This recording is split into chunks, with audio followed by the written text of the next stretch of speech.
honestly, you really should be thanking me for not calling the cops.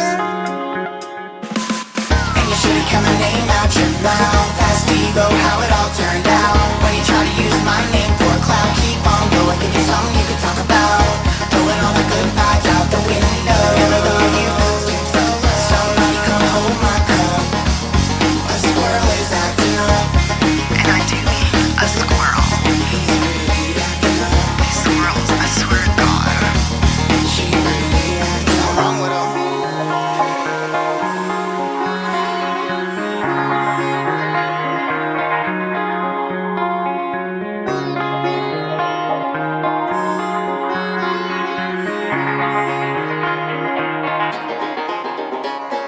Welcome into my world. You're playing my game. Thought that you could come up and they're fitting off of my name. Talking out the side of your neck like you're insane. Cortisol levels to the roof, inflame.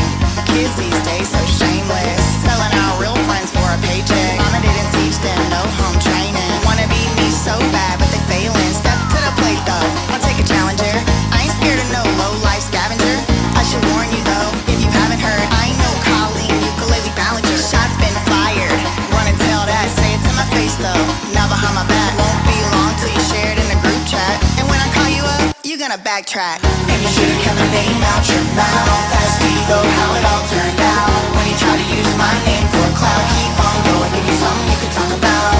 Throwing all the good vibes out the window. Somebody come hold my cup. Please. A squirrel is acting up. Seriously though, do you think it's a medical condition? Maybe it's demons, I really don't know. She really acting up.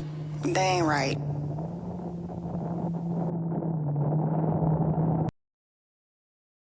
Oh, not again. Hello, everybody. We are live. It is Monday, March 23rd, 1:04 p.m. Everything and its mama happened this weekend. What do we have to talk about today? Joseph and Kendra Duggar. We're going to be talking about some squirrels acting up. We're going to be talking about Justin Timberlake, the body camera footage and the footage of him from the police station or wherever he was just keeps rolling out. We may have to get into a little Woah Vicky. A little Woah Vicky drama popped off this weekend. Chappell Roan is experiencing some backlash. Yes, she is.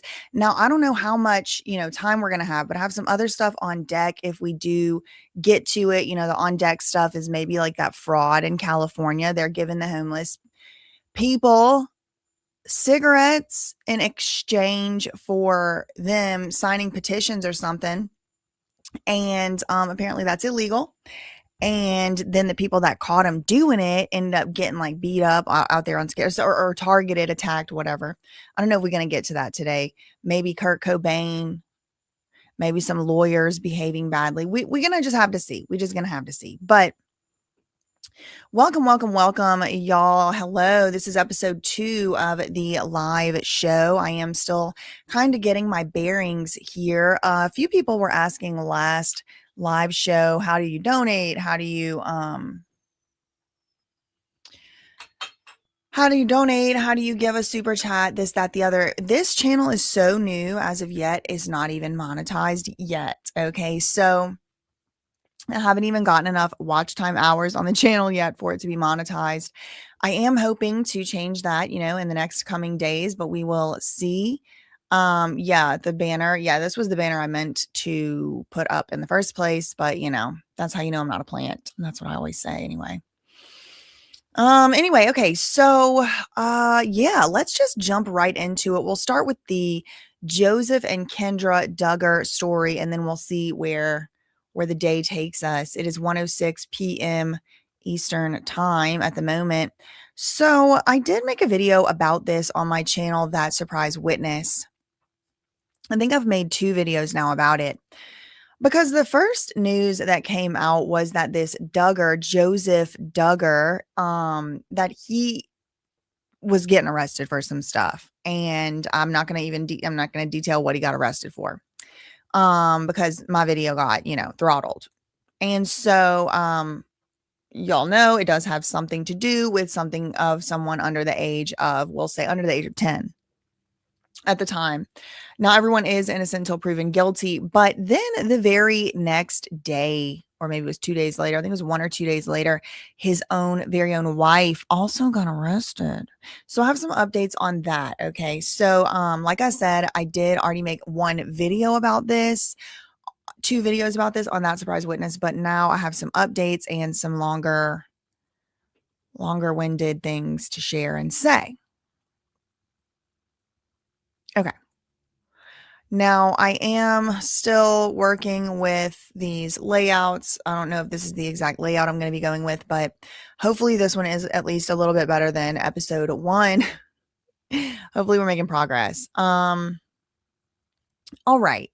So this is allegedly, apparently, the footage of him getting booked. Footage of Joseph Duggar, known from the TLC show 19 Kids and Counting, arrest for some heinous allegations.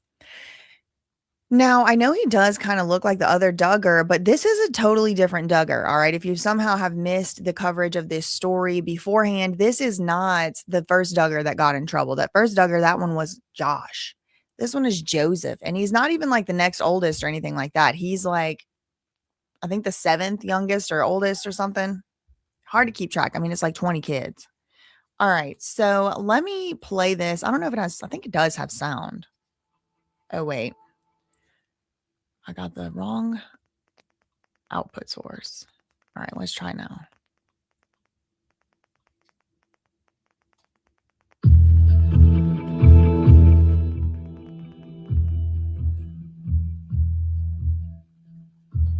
Okay, I don't know if it's going to say anything. I don't want to get copyright for this song. I thought there was audio with this. Okay, so here's the footage of him allegedly getting booked. I mean, at this day and age, it's so hard to know if something is AI. So I'm just showing y'all the source where I got it from. There you can see him going and sitting in a bench. I guess he's got to open his mouth.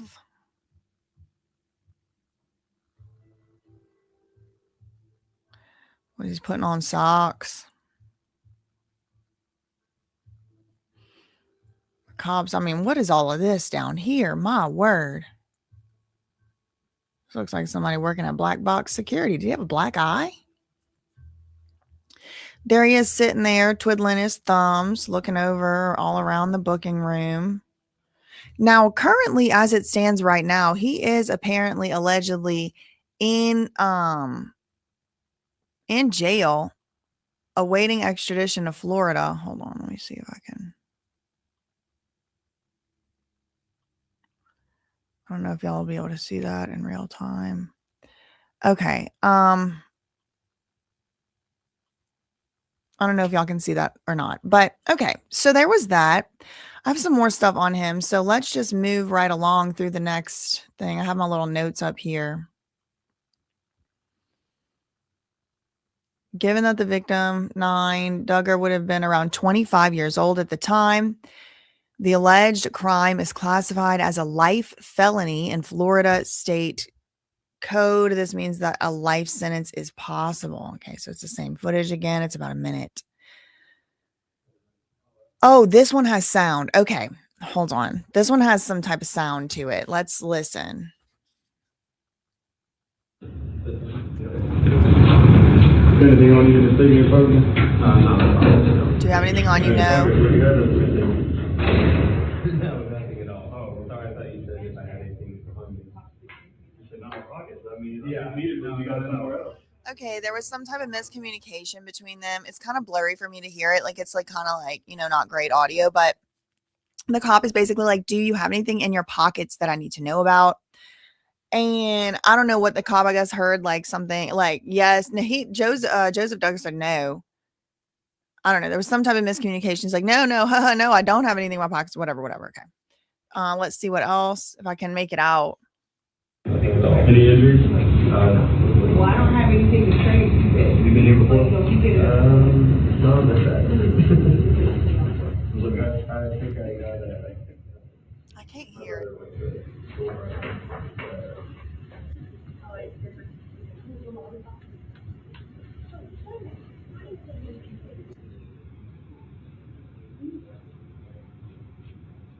This is another angle.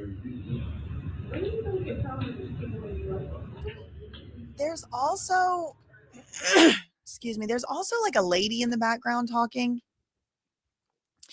What I was able to make out, other than the stuff I just told y'all earlier, is the cop was asking him, have you been here before? And I couldn't really tell what Joseph Duggar's response back was. This is on WCS, or excuse me, this is on Joe J. Ellison's TikTok account. Again, it's really difficult to even know what's real and what's not real in the year of our Lord of 2026. Okay, I don't know if this is even, I can't personally authenticate this. I didn't get it myself.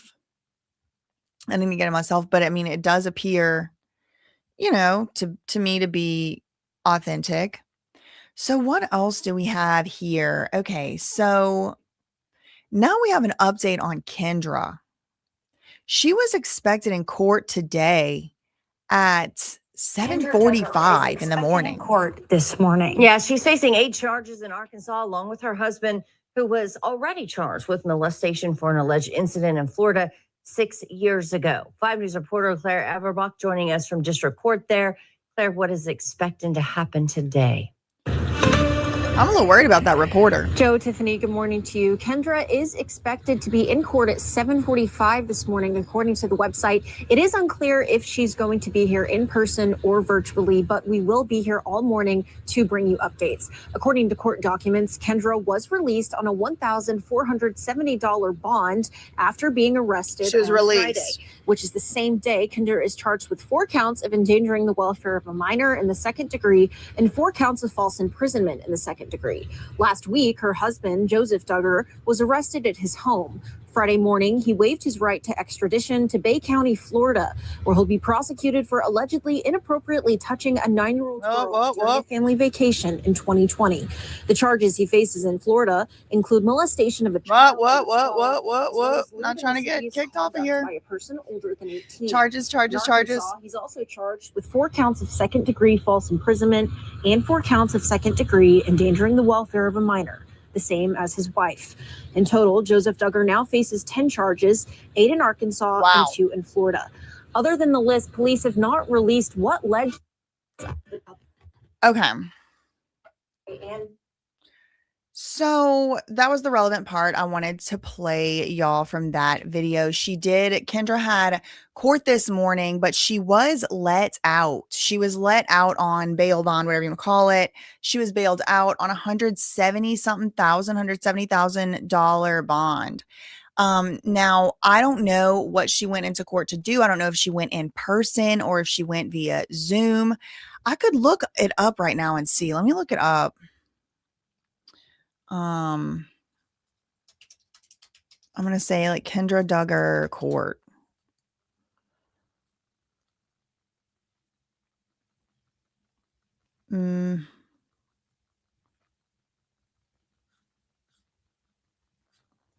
It doesn't look like anything new. Okay. I don't think we have anything new on that update from her, court date yet. I do have a few more things though on this topic. So she had a court today, but she's free and out as far as I understand. Now Jill is another one of these Duggar kids, and People magazine wrote something which purports to have some type of exclusive. Well, I guess they don't actually say exclusive. Let me turn on the reader if I can. It says Jill Duggar Dillard's family reacts to her brother Joseph's arrest. So she's, remarried. So now her last name is Dillard.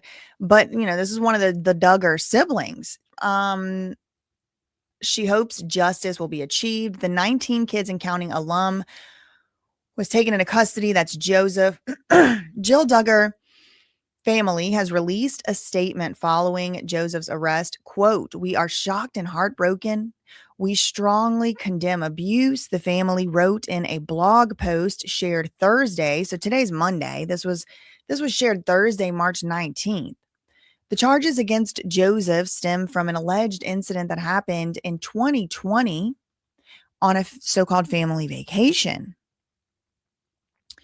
Jill Duggar's family is speaking out following her brother Joseph's arrest. On Wednesday, March 18th, he got arrested.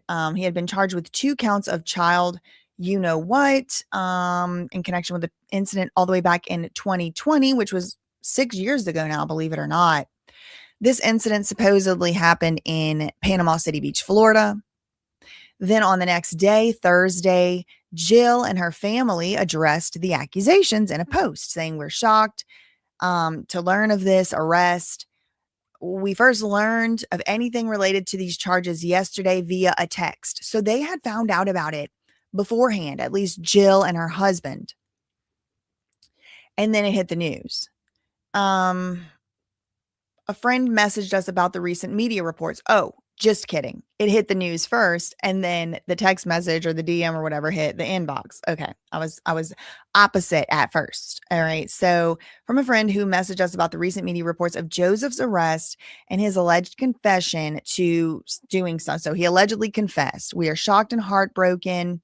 We strongly condemn abuse. We support the rule of law. We hope justice will be achieved. Our hearts go out to the innocent juvenile victim of this unspeakable crime. We pray God gives her strength, comfort, hope, and that she is able to get all the help and support she needs and deserves in the days ahead." That was their quote. The family also mentioned Joe's wife, Kendra. Okay, so this statement came out before Kendra got arrested herself, at least before they heard about it.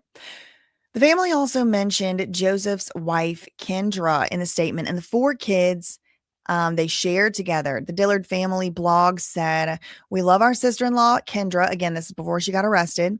"And our 4 nieces and nephews, and pray that they feel loved and supported during this time, as we cannot imagine the indescribable pain they feel as they process and grieve everything." Jill, this is the sister who's making the statement. She married this guy, Derek Dillard. That's why her last name is Dillard, in 2014, and also posted her statement on Instagram alongside a broken heart emoji. The Duggar family appeared at the center of the TLC 19 Kids and Counting show from 2008 to 2015. And on Wednesday of last week, the Bay County Sheriff's Office announced that the former reality star Joseph, that's him right there, Joe, they call him sometimes, had been booked into Washington County, Arkansas jail at 3:59 p.m. local time. People magazine had confirmed and he was awaiting extradition to Bay County in Florida to face his charges. The alleged crime he is alleged to have done, per authorities, occurred when Joseph allegedly asked the victim to sit on his lap, asked her to sit next to him, and other things occurred during this time. I'm not going to read the specifics. He has since apologized to the alleged victim. And after he apologized, the incidents have apparently stopped occurring. The victim, who was 9 years old at the time, but who is now 14 years old, did a forensic interview regarding a report of past abuse that her father, the victim's father, had actually confronted Joe Duggar about. And in that time, apparently Joe Duggar admitted to what he had done. Now, this is according to reports. I will say I wasn't there personally. I don't know what he did, but they claim in that he admitted to this. So it should be an open and shut situation. If he's admitting to it. Again, it's usually, in my experience of covering this type of cases, it's usually not as clear cut as it originally comes out as supposedly being. I'll say that. But if he's admitting it, maybe it'll be open and shut. Okay, so he's scheduled to appear in court. Okay, so he was scheduled to appear in court last Friday.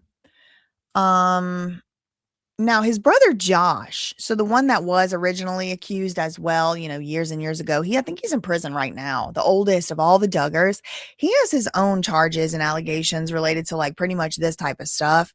And, I'm not getting into too many details, but in my opinion, it's similar type of allegations. Now he's been convicted. He's in prison and he has ongoing legal troubles of his own. The older sibling, he's 38 years old, previously confessed in 2015 to many things, including to his own siblings, we'll say his own sisters. The disgraced TV personality who shares he got 7 kids of his own. God dang. He got 7 of his own, my word. He also admitted to, cheating on his wife. In May 2019, he allegedly used the dark web and online file sharing software to download illegal things he shouldn't have downloaded. And he was arrested in 2021 for that by the this is a federal offense. Okay, this is federal. He was arrested by the Department of Homeland Security before being found guilty of receiving and possessing things he should not have had. Okay. So the brother has spoken out from jail, Josh. And kind of like in support of Joseph Duggar. And apparently they were kind of on rocky terms. They didn't even have that great of a relationship, but he's speaking out in support, which I find to be very interesting. And kind of unexpected. A lot of these family members are speaking out. Like we just read the thing about Jill Duggar. There's another one, Amy. She's like a cousin. What I have pictures. I kind of like collect these. I kind of collect these articles as I go, and then when I'm like live, I'm like, why did I put this in here? I think this is because there were these pictures of them out on the beach. This is back in 2018. This is Joseph Duggar. This is his wife. Both of them have been arrested. Kendra, this is the one who had court this morning, although she is innocent until proven guilty. She's out on bail right now, apparently, from what I understand. I don't know what the update of her court was today. I'm sure she's going to plead not guilty. Now, why was she arrested? And how are we going to keep track of all of this, right? Because Joseph Duggar is facing 10 charges, 10, 8 of them in Arkansas and 2 in Florida. Okay. 8 of them in Arkansas and 2 in Florida. So the 8 in Arkansas, it's hard to, I think maybe not. That's what I just heard on the news, but maybe the news got it confused because from what I remember hearing, it was Kendra had 4. No, it is 8. It is 8. Okay, so it's 2 things. Okay, so here's what it is. It's 2 major things, 2 major categories, and both of them are accused of it. That's these right here. So in Arkansas, she's facing 4 charges of endangering a minor. He's facing 4 charges of endangering a minor. Now I don't know what those are about, but they do have 4 children together.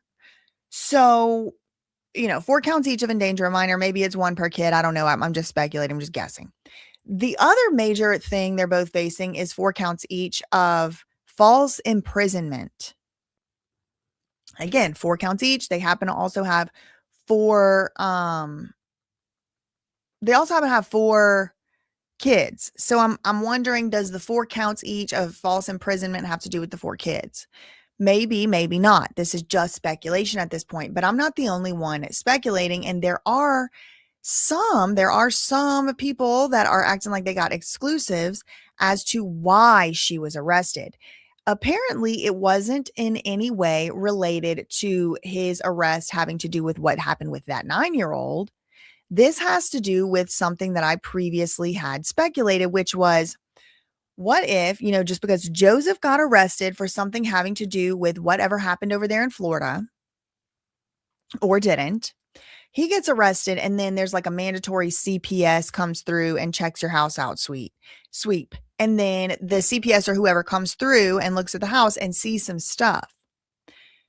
That is what I suspected had happened because it's 4 counts each and the wife is now getting charged. But the charges that he's facing in Florida have to do with something that happened with a specific person who alleged some things to her. She's a child, to her father. Again, please do not say any details in the chat. The first video I made on this did get throttled. I'm not trying to break any rules. I'm not trying to have that happen again. So, you can go and look up the specifics on your own. I don't really want that discussed in too much detail on my channel anyway.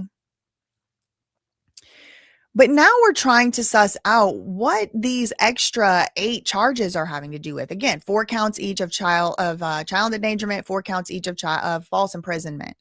Now, it doesn't say that the people who were falsely imprisoned were children. So here is supposedly an exclusive, I believe. Let me see. Go away. No, not, yes. See how it says exclusive? Okay. So I'm turning on reader view. This is usmagazine.com. Why was Joseph Duggar's wife, Kendra, arrested? This came out on the 21st, so the day before yesterday. That's them right there, Joseph and Kendra. While Kendra Duggar was arrested 2 days after her husband, the charges are allegedly unrelated to Joseph's alleged originally cited crimes. Quote, Kendra's arrest has nothing to do with Joseph's, although one precipitated another. This was from a source with knowledge of the case exclusively talking to Us Weekly on Saturday. So today is Monday right now, so this was from Saturday.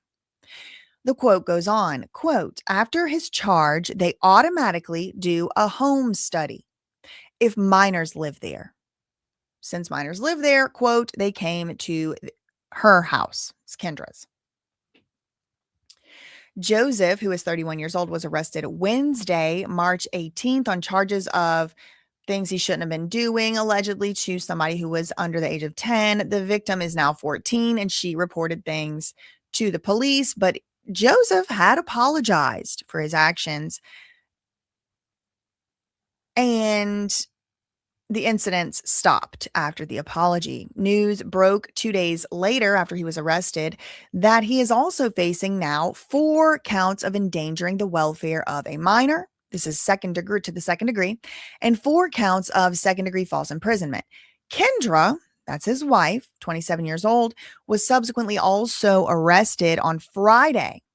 Okay, so the same day, it appears that it was announced that Joseph was in trouble with the 4 counts. Also, Kendra, it was announced, subsequently arrested on Friday before being released that same day. Oh, wait a second. $1,400 bond? This is way less than the $107,000. Maybe this is all she had to bond out. Girl, I don't really still to this day. I went all the way to law school, passed the bar and all of it. I still don't really understand how bonds and bails work. I've tried to look, but it's just, I don't get it. Is it 1,400 or 100,000? I mean, these are vastly different numbers. Somebody maybe can explain that in the chat or in the comments and I'll pin it. Anyway, Joseph, he didn't get let out. He didn't get let out. Why? Because the first thing that triggered him getting in trouble in the first place was this Florida charge. Then the cops come to do a wellness check on his house and they see some things they don't like. Now, I do have some other articles and some other links that might get into what possibly the cops or the investigators did find at the house. So we'll talk about that. It may be coming up in this article. If it's not, then it's coming up in other links. The name of this article, again, was Why Was Joseph Duggar's Wife, Kendra, Arrested? According to the Insider, Kendra was arrested solely based on the results of the home investigation. Quote, apparently, they had 2 rooms where the lock of the doorknob was on the outside of the door instead of the inside. They arrested her, Kendra, the wife, and took her kids for that. They took her kids too? Who has the kids? Oh, no. Oh, my gosh. Okay, wait. Okay, hold on. They had 2 rooms where the lock of the doorknob was apparently on the outside instead of the inside.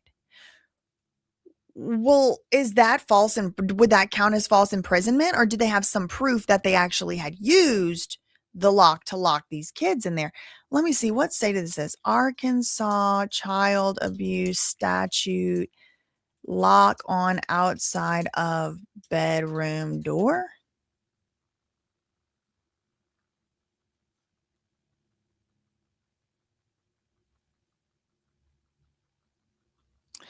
Okay, here's a Justia case. Let's see. This is from Arkansas. This is a case from Arkansas, 2016, called Ronk versus State. Appellant appeals his conviction of kidnapping. Okay, so this is kidnapping, not necessarily exactly the same as false imprisonment, but let's read this through on appeal. So this person appealed. His argument is that the circuit court erred in denying motion for directed verdict in the kidnapping. We affirm. He was arrested in February 2014, charged with kidnapping. He had a trial, and it had testimony as follows. There was a woman by the name of Brittany Morgan, a convenience store employee. She said she saw a small elderly lady come into the store this night. The lady was shy and nervous, seemed to be terrified. She wanted to tell Miss Morgan something. Okay, why are we reading this? You might be wondering, wait, what does this have to do with Duggars? I'm trying to see what this lock on the inside, the outside of the door, how it works in Arkansas. And this case has something to do with a lock on a door from what I saw in the crawler. So I'm just doing like a live investigation here to see if we can see what the laws are like. Because from what it sounds like to me, whoever this source is like the only reason that Kendra got arrested is because there was a lock on the outside of her kids' doors. So the way they're kind of saying it in the People magazine article, it kind of sounds, or US Weekly or whatever it is, Us Weekly, it kind of sounds like they're saying like that's all it is. Like it's not a big deal. But is that a crime in Arkansas? That's what I'm trying to figure out. And so we're looking at this kidnapping case. It's going to be different for sure, but I'm just trying to see if we can apply any analogous stuff here in the Duggar case. So in this case, this other case we're reading right now, this small elderly lady comes in from the store. She had been crying. She was shy and nervous. She seemed terrified, like she wanted to tell Brittany Morgan, who was working at the convenience store. So she comes into the Wawa and she's crying. This old lady's like crying and nervous, or she looked like she had been crying. The elderly lady told the store clerk that she had just escaped from her son's house and she was scared of him and she was trying to get away. She claimed her son was abusing her, choked her, and locked her in a room, and she had been in there for a while. The more the lady talked, the farther she backed away from the store's door. The lady said she wanted the convenience store clerk to call the cops. So the convenience store clerk is like, do you want me to call the cops? The old lady's like, yeah, please. The lady said she wanted her to. She told the cashier that she did not want to go back to her son's home. She was terrified of him. And the woman was later identified as the mother of this guy who's now gotten sentenced to prison for kidnapping. A lieutenant in this case in the Magnolia Police Department at the time testified he responded to Morgan's call to police. He found this lady at the store appearing as if she was trying to hide. She had a shaky voice, messy hair. Her son had locked her in the bedroom, threatened her with a pew-pew, said he used a black pew-pew with a red light, would shine it in her eyes. They arrested this guy. It was like a hoarder home. Oh my God. I'm just trying to get to the doors being locked situation here. Let me see. Okay. So Lieutenant Sanders helped execute a search warrant. Okay, this is where the lock on the outside of the door comes in. Lieutenant Sanders helped execute a search warrant on appellant's house. This is a guy that's like been convicted of a crime, at which time this criminal was arrested. The lieutenant described the home as completely trashed, with anything you can imagine piled a couple feet high all throughout the house. So it was like a hoarder house. He testified, this is the lieutenant that went in there with the search warrant. He said that while one can lock most bedroom doors from the inside of the bedroom, the doorknob to this elderly woman's bedroom, quote, had been reversed, where you could lock it from the outside. There was evidence that extra measures had been taken to secure the doors, where the elderly lady, the mother of the criminal, couldn't open the door from the inside.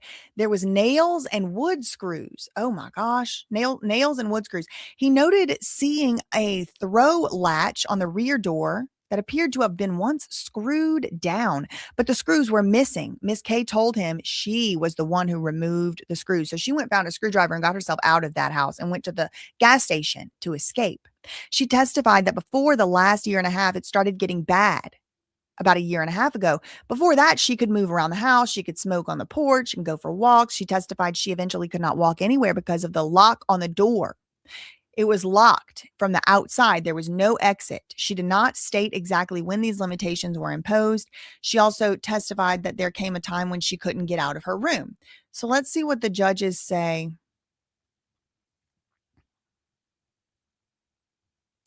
So Jessica Ronk, who is the criminal's wife, she testified about the lock on the bedroom door.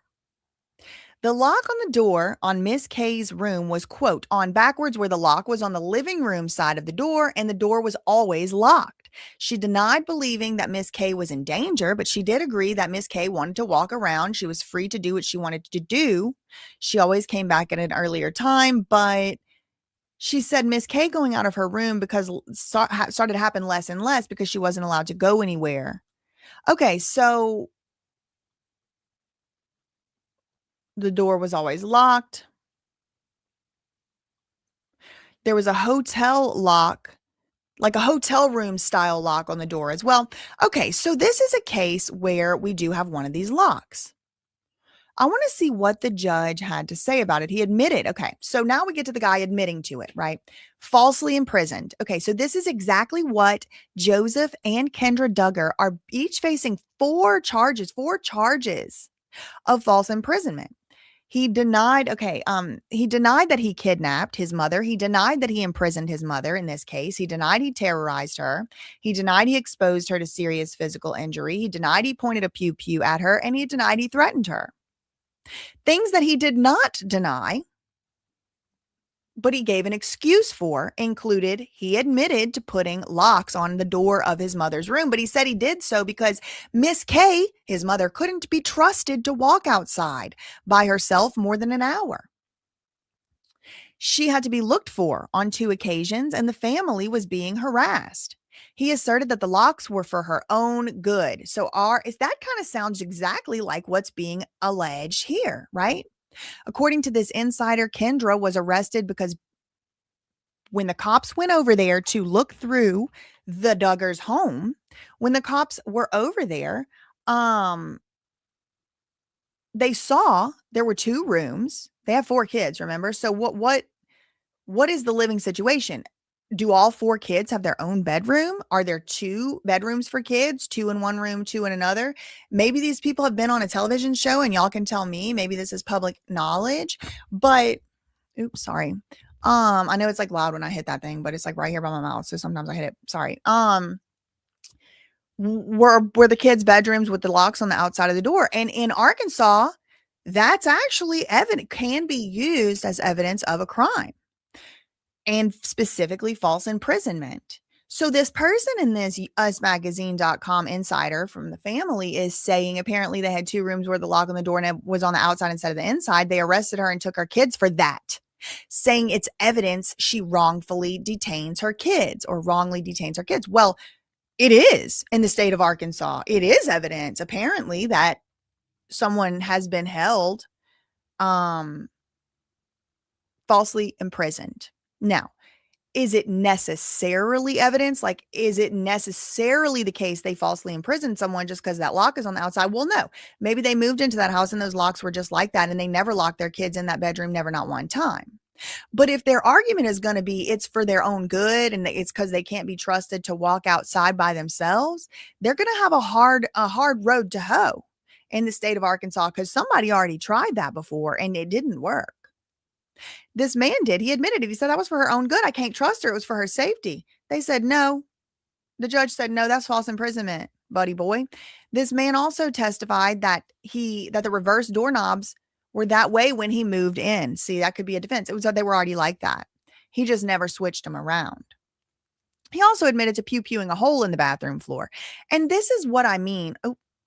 This is what I mean when I say it's going to depend on the context of the entire situation, because just one doorknob being flipped is not enough for four criminal charges, 8 criminal charges, because one doorknob was flipped. There's going to probably, if I had to guess, unless this family is just on a list and they're just out to get them, if I had to guess, there's more evidence of false imprisonment. Like someone has given them a credible tip and said they locked their kids in the bedroom, or they've locked me in those bedrooms. And I can tell you why, because the doorknob is flipped where I couldn't unlock. Like, I don't think that just having your doorknob reversed around is enough to charge two parents with child endangerment, although it could be. I don't know. I don't know. What I think is more likely, and this is just my thoughts, what I think is more likely is there's some other evidence that the cops have to go on. Now, that does not mean that any false imprisonment did, in fact, and indeed happen. Everyone should be, and I totally do consider everyone to be innocent until proven guilty. So it could still not be. Oh, my mom's in the chat. She's like a diehard of this show. We don't know. They are keeping info on the 9-year-old. I believe it was one of Kendra's sisters. Okay, well, I don't know about that speculation. Wait, the other sister Joy does it too. The locks. What are you talking about? My mom has watched this show forever. They were like that when I got here. I just used them to lock my mom inside, right? A big fire hazard. Maybe the locks were able to be remotely operated from the parents. Maybe, but if the locks were able to be remotely operated, I mean, the Wi-Fi can go out. Like, that's kind of scary. Anyway, okay, so let me pull this back up. Let's see what the judge said. Asserted it was.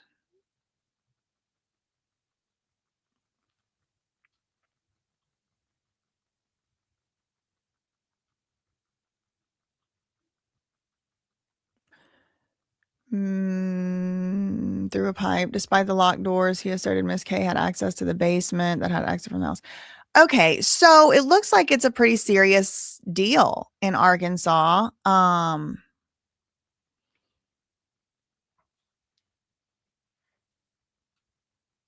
Okay, look, Mamapedia. This is an article from 2010. Let's see what this is. Legality. Somebody said legality of installing a sliding bar lock outside of a child's room in Arkansas.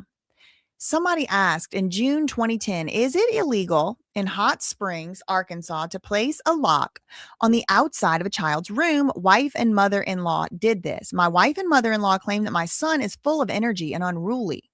He is really quite calm for a 4-year-old, but there are other issues I'm going to be calling child services about. I just wanted to know if this was one to add to the list. The lock is a sliding bar type. It is on the outside of the door in order to lock him in. I have no idea how often they do this. I work in the Gulf of Mexico and I am gone a lot. Please give me references to legal codes.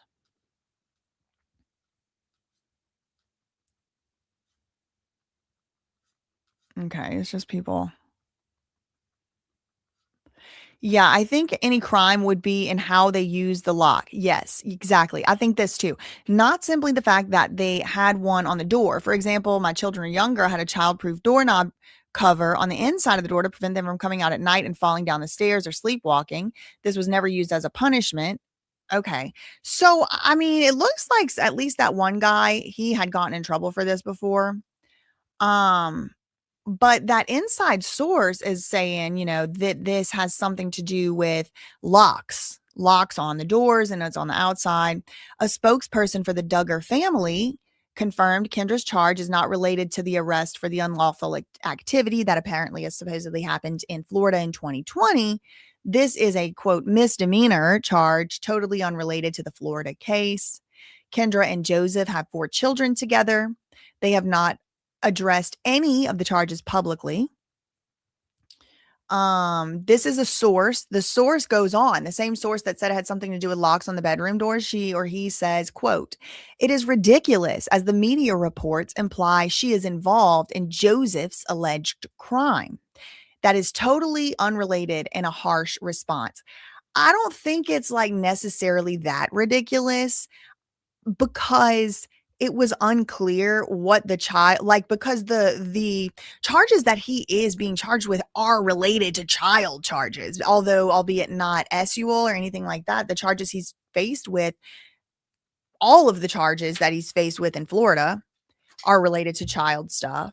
And then just like 2 days later, he's getting arrested again on different charges. So is she. I don't think it's that ridiculous that people are like, wait, does this have something to do with what's going on? Kendra wouldn't have been arrested if she had came to the police station for the interview. Where are y'all hearing this stuff? And y'all are saying, apparently like it's not illegal in your states. To be clear, I don't think it's illegal in Arkansas either. I don't think that having a lock on the outside of a child's door or even locking them in the room for some purposes is illegal. Like, what if your child does have a sleepwalking disorder and you live, next to a highway? You want to make sure that the child cannot get out of the house. So it would be reasonable, I think, to be able to, because you can't really, like, how are you going to lock the whole, like, everybody in? It would be reasonable for me to, just when the child, like someone said here, goes to sleep, lock the door. Even an adult, if an adult has a serious sleepwalking problem, they may consent to having a lock on the outside of their door that, someone opens, whatever. I'm just saying that I don't think having the lock itself on the door on the outside is the crime. I really don't think that's against any law.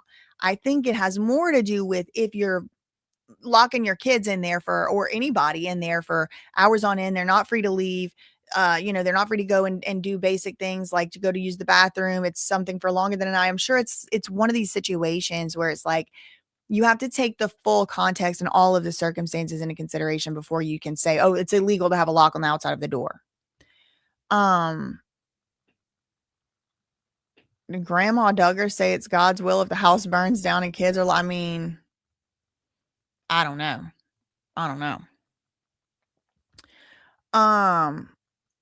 I think it's very likely, this is my opinion, my suspicion, that when that 14-year-old person who was 9 years old at the time of the alleged incident, when that 14-year-old person went to the cops, I think it's likely that person gave some other tips about that. She underwent a forensic interview.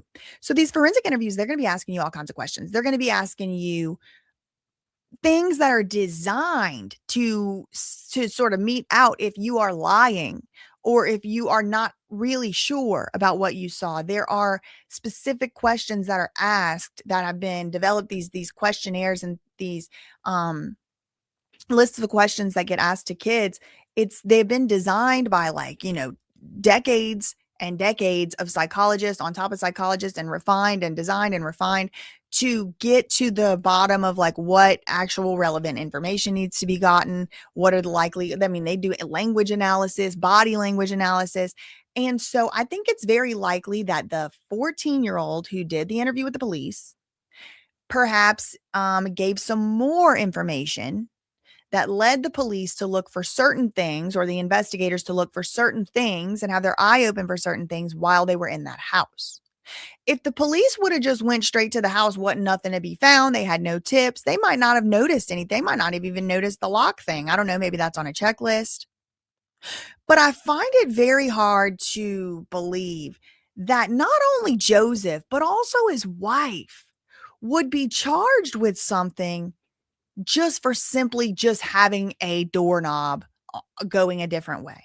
I think there had to have been another tip, another clue, other evidence they found in the house, something. That's what I think. And we will see. Thank y'all for the 400 in the chat. Thank you for subscribing. I think I'm really close to being able to monetize the channel. But the thing that will help me the most to monetize the channel right now is if y'all just watch as long as you can and as many minutes of the videos as you can right now. Cause I just need to get up to a certain, I think 4,000 watch hours. I thought it was 1,000. I said that last time, but it's actually, no, it's 4,000 watch time hours. Yeah, it could be something like this. Maybe there was signs that the kids had to relieve themselves in the room. I don't know, I haven't heard anything that would be the case, but that could be something that would be able to add some more evidence, they were confined in there. Okay, it's totally unrelated. Okay, Joseph is one of Jim, Bob, and Michelle's 19 kids. He married Kendra in 2018 after they followed in his family's courtship tradition. After Joseph and Kendra welcomed 4 kids together, they took a step back from social media. Yeah, golly, 4 kids since 2018 is, whew. Several members, I mean, I guess 2018, it feels so recently, but it was actually like what, 8 years ago now. But still having a kid every 2 years and having 4 of them, that's like a lot. That's a lot of kids under 5 years old. 10 years, 7. So I don't know, girl. I don't know. I can't do math. Just thinking about all them kids makes me not be able to add too. After Joseph and Kendra welcomed their kids together, they took a step back from social media. Several members of Joseph's family, however, have been outspoken about their family members' alleged crimes. We already heard from Jill. We're shocked yesterday to learn of these things. We first learned from somebody that texted us about the media reports. Look, y'all, even in the reader view, they can manage to get an ad in here. They added, we strongly condemn abuse. Jessa Duggar, Amy Duggar, and Josh Duggar, who's incarcerated himself, all have also issued statements. Okay, so there's that. What else? The Kendra arrest footage I had on here turned out to not be legitimate.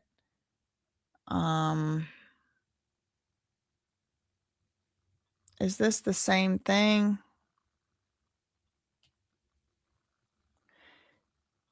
Kendra Duggar's arrest reportedly due to locking their kids in their rooms.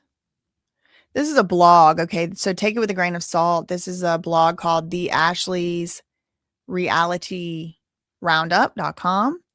File this under report, as Ashley has not been able, so that's the author of the blog, has not been able to independently confirm or deny this story. Us Weekly is reporting Ashley. Okay, so she's just going through the Us Weekly. The magazine source said they had 2 rooms where the lock and the doorknob was on the outside. Okay, so we already read that. Okay, so that's pretty much everything I wanted to cover in regard to the Joseph Duggar situation. So, without further ado, let's move right along to the Woah Vicky. Let's move on to Woah Vicky situation because it's not very long. The other substantial amount of time we're going to spend today, that one, that took 52 minutes to get through that one. The other story that's going to take a more substantial amount of time today will end up being the Justin Timberlake body camera reaction. So I don't want to jump right next into the other long one. So let's talk about something that's not going to take so long, which is the Woah Vicky saga. Okay, so really the reason that I wanted to cover this today is because I already made a video on BJ Investigates, actually 2 videos about the Woah Vicky saga. Woah Vicky, Victoria Rose, what's her last name? Victoria Rose Waldrop. She, a couple years ago, she came out and made maybe it was a year or so ago, maybe 2 years ago, between 1 and 2 years ago, she came out and made a tweet that she was being ficked in Nigeria. And then shortly after that, she came out and recanted that statement and said that it was just a joke and she was just joking and she was trying to just joke around. She wasn't being trafficked. Okay, fine. But ever since then, people have kind of been a little bit like, why would she say that? And actually her situation, the conditions that she has been in from time to time on live streams and stuff like that, it's just very, in my opinion, very suspicious. And it's almost such that I wouldn't actually be surprised if she was being ficked. So there was that. All right. So I made my 2 little videos and then she came out again after I made my 2 videos and she made statements on social media, like reiterating she was just joking when she made those statements and she wishes people would leave her alone and stop reporting things to the FBI. So it's like, all right, fine. I'll let it go. But y'all, even since she's made that statement, there has been, she's always seemingly covered in bruises. She never seems to be allowed to keep her own phone. Like there's always somebody snatching her phone from her. It always looks like to me, just somebody right off screen that's like telling her what to do and telling her what to say.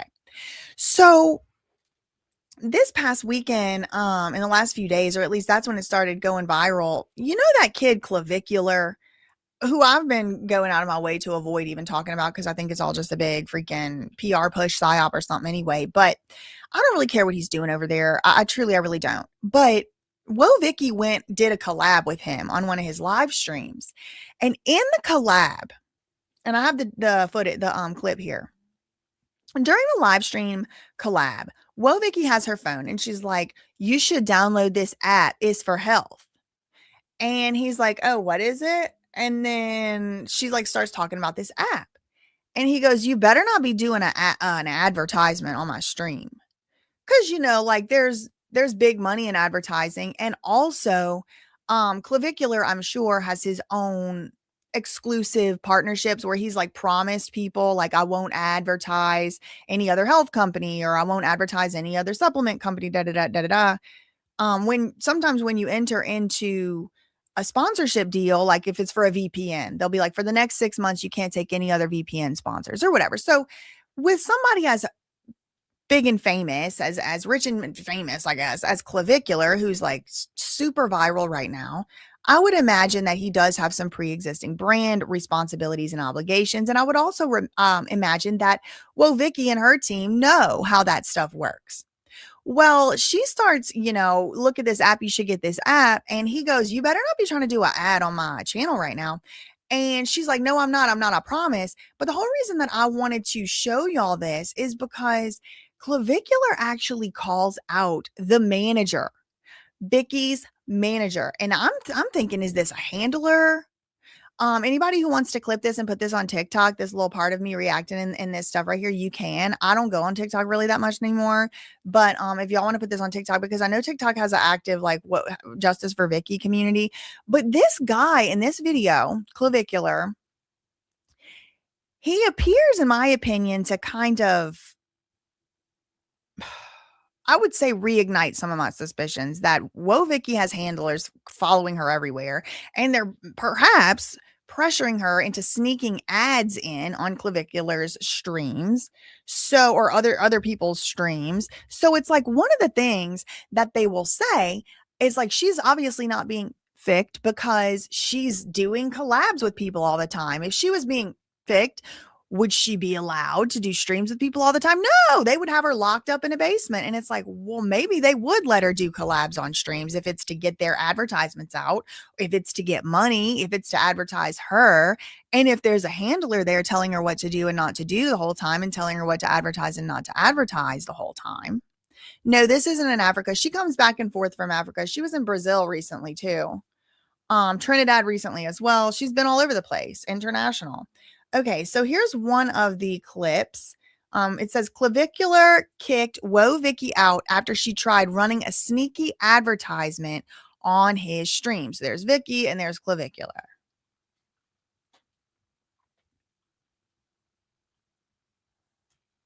I'm just telling you right now, if manager lady, if you had. Oh wait, hold on. That was the manager lady one. Hold on, let me find the one where it's. Okay, he said manager lady. Okay, hold on.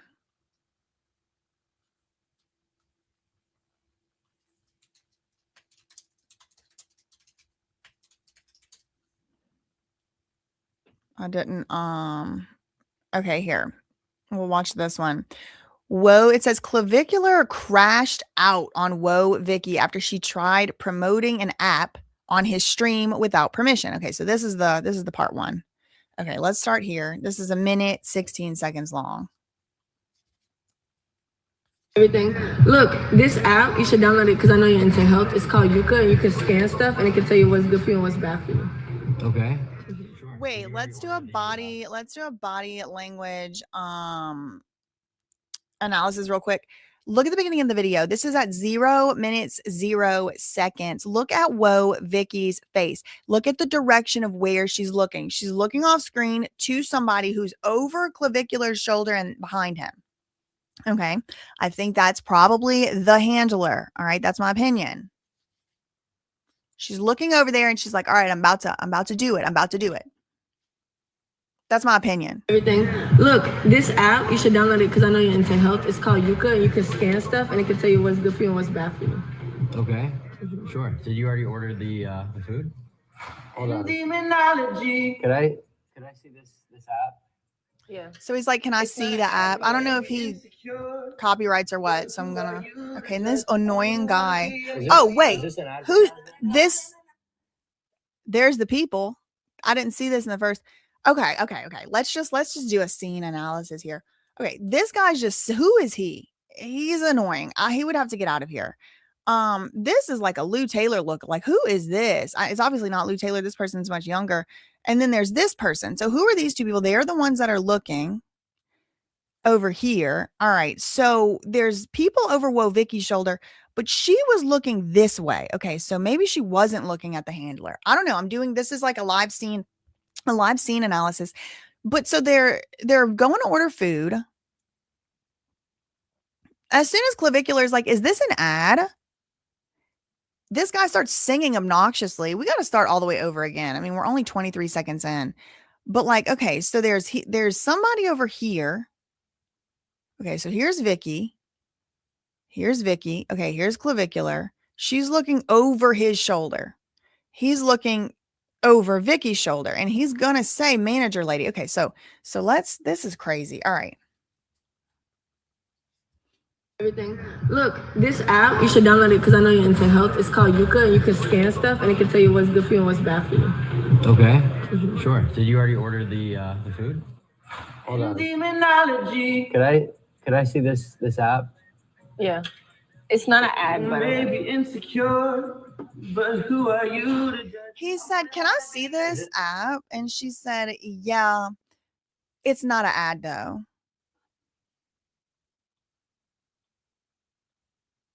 Is this an advertisement? No, it's not, I promise. I just show everybody, because look, it shows you what's wrong with it. Hey, listen, shut the fuck up a second. Shut the fuck up a second. If I find out that this is an ad, I'm doing like a full body language analysis over here too. Cause he's actually pissed. Like, he's like, don't try to come on my stream. And like, I would be too. Like, if somebody came on my live stream and they were running like a sponsored ad and they didn't run it by me and I didn't know what the product was. And it wasn't just like, okay, I really love this app. Like, oh my God, no, it's not sponsored. Swear to God, like, I love it. Okay, that's one thing. But like, I would be kind of aggravated too. Like, don't come over here and try to use the goodwill that I've built up with my audience who trusts me to shill some crap. But like, there's that little scene going on. There's this scene also going on right here with this guy just singing obnoxiously. And these people, I think they're starting to look like, oops, busted. Look at them. They're talking. He's pointing. This is crazy. Who are these people? hey, listen, shut the fuck up a second. Shut the fuck up a second. If I find out that this is an ad, okay, then it's going to be I'll make this a huge problem and make sure that no one wants to collaborate with you. So you better not be lying. I don't Because lie. trust me, no one in the streaming industry is gonna fuck with that shit at all. That's fine, I don't lie. Okay? You swear on She said, I don't lie. you swear on the Bible, that's not an ad? I don't swear on stuff because God says he let you ESPN and let you know be no. You wouldn't put your hand on a Bible and say, I that's don't not think an I'm ad? supposed to do that. All right. But I promise you it's not. Well, so do we have a Bible here? Yeah. All right, grab the Bible. We'll have her. I'm not gonna. Okay. So that was the part one. So she's like, this app, you should download this app. You're going to like it. It tells you what's healthy and what's not. He's like, that better not be an ad. And she's like, it's not an ad, I promise. And he's like, okay, will you swear on the Bible? And she's like, oh no, I don't do that. I don't swear on the Bible. Yes means yes. Let your yes mean yes. No mean no. He said, okay, bet. Okay, we're definitely going to be getting a Bible over here. So here's her starting to like realize she's done been busted. I'm just telling you right now, if manager lady, if you had her run an ad, you'd be the worst manager of all time. She's family member. She's not a real. I didn't do it. Okay, the lady, so there's two people over this way that we just saw in the previous scene, and it's the manager. It's like a white lady or Armenian lady or something like that. And then there's like this black guy, and he has like I don't know, like a do-rag or something on. And they're both over there chit-chatting. And Clavicular's like, if you lady over there, if you had her run an ad, that's the worst thing you could do. Now, I have issues with how Clavicular is handling this. Like, basically, like, I don't know, like, threatening her on, like, I'm going to have nobody, like, basically, like, threatening to blacklist her from all of streaming. But also at the same time, I mean, if he can, he's allowed to do that. Who's this manager? And did she force Vicky to do this? Did she make Vicky do this? Did she just suggest it? I don't know who the manager is, but he said, manager lady, if you had her run an ad on my stream, you'd be the worst manager of all time. Who are these people? Like, why can't Vicky just go? She's been streaming. She's been online for a decade or more. Like, she just can't go do a little stream with a somebody by herself. She needs 2 chaperones. What's going on here? Worst manager of all time. She's a family member. She's not a real member. Can you I didn't do an ad, I promise. She's a sister. Family Bro, member. it's a fucking stream. Relax, bro. I promise it's not an ad. But if you want me to leave, I can leave. Like, Well, no, we'll just. you're well, making me kind of uncomfortable. Your cortisol is raising. Well, I mean, it's just we're gonna have you swear on the Bible. No, bro, I really don't do that. Like, I promise you it's not. I have no reason to lie. They literally have you swear to join in court. I don't supposed to swear on nothing, bro. Yes, you are. The Bible says, let your yes be There's yes and this your no guy. be no. I'm telling you it's not. If you don't believe me, that's fine. Might be a That's when you hack. swear in. Cortisol is So when raising. you're a witness in court, you swear on the Bible. I don't go to court. I've never been to court. Facts. Who is this guy in the back? Facts. Look, let me show you what it says. So you're obviously. It says just a simple yes I will or no I won't. Anything beyond this is from the evil one. So if you're unwilling to do that, I mean, you're obviously. I mean, if you want me to leave, I can leave, bro. It's not that serious. No, like I don't know, I understand. Like I can leave. It's okay. I just wanted my food though. So that I wanted to show y'all. I mean, it's pretty strange. It's pretty weird. Who are these managers? I don't know. The only reason, like I said, that I wanted to show that to y'all is because it does appear to be, to me, like kind of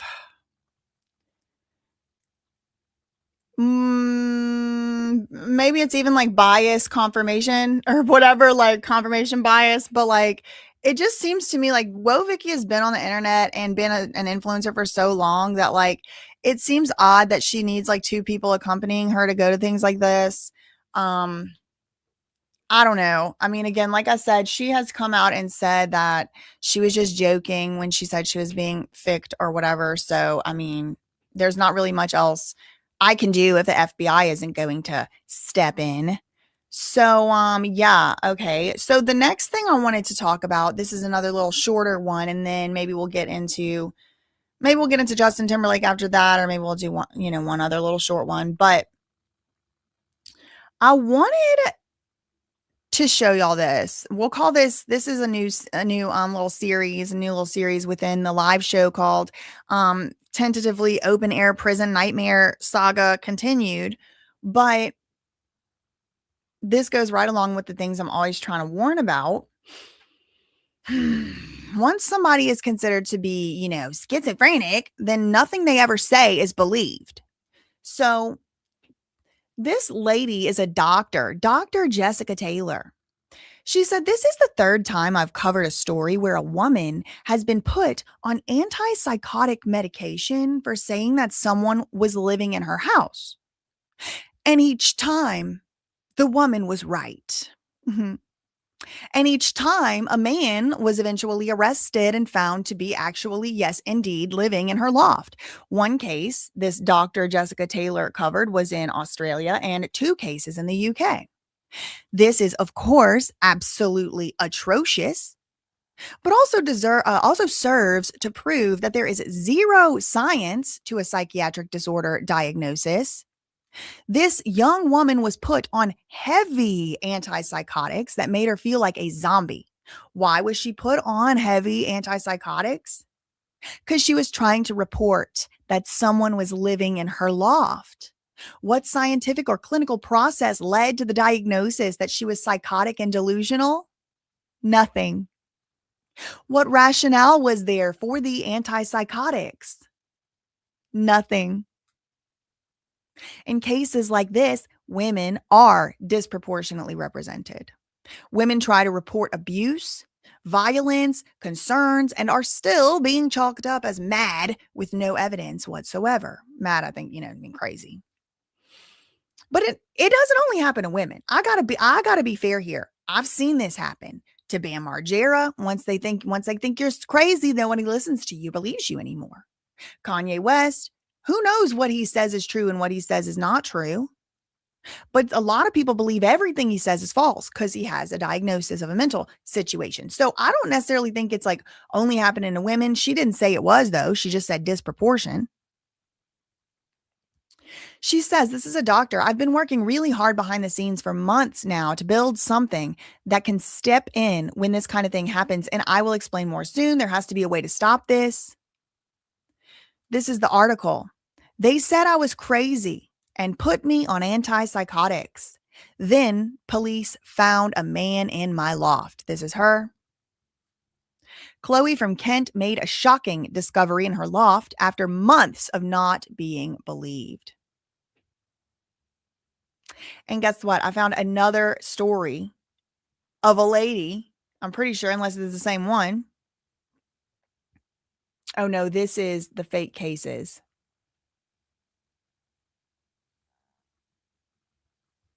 Okay. This is the fake AI cases. Okay, hold on. Let me update mine. So anyway, I don't know. I did want to just kind of come through and tell y'all they're arresting. I mean, they're drugging people. They're putting them on antipsychotics for things that are true. Things that they're like, oh, there's somebody, in my loft. Can the police come get them? No, but you can have gabapentin.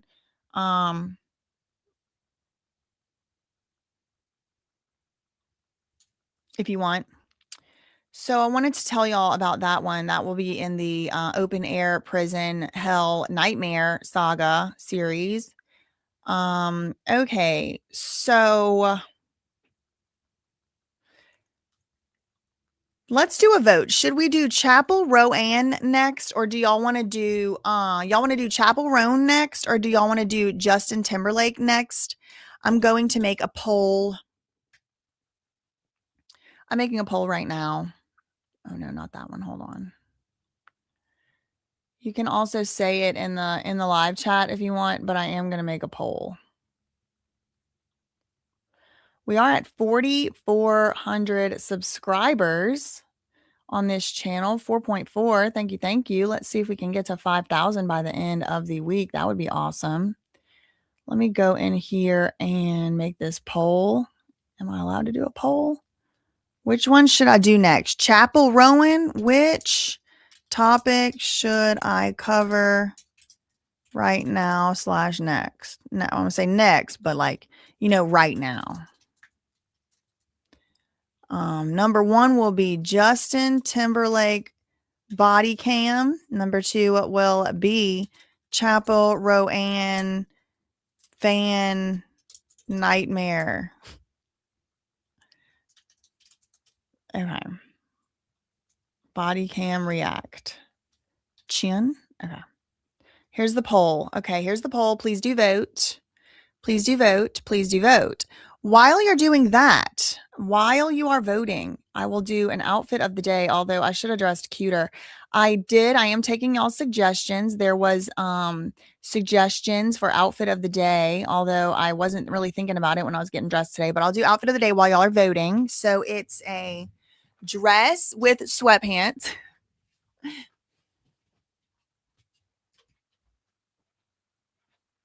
Okay, so it's like a dress. It's like that long. It may or may not be a maternity dress, although I'm not pregnant, but like it does have this kind of like, you see what I mean?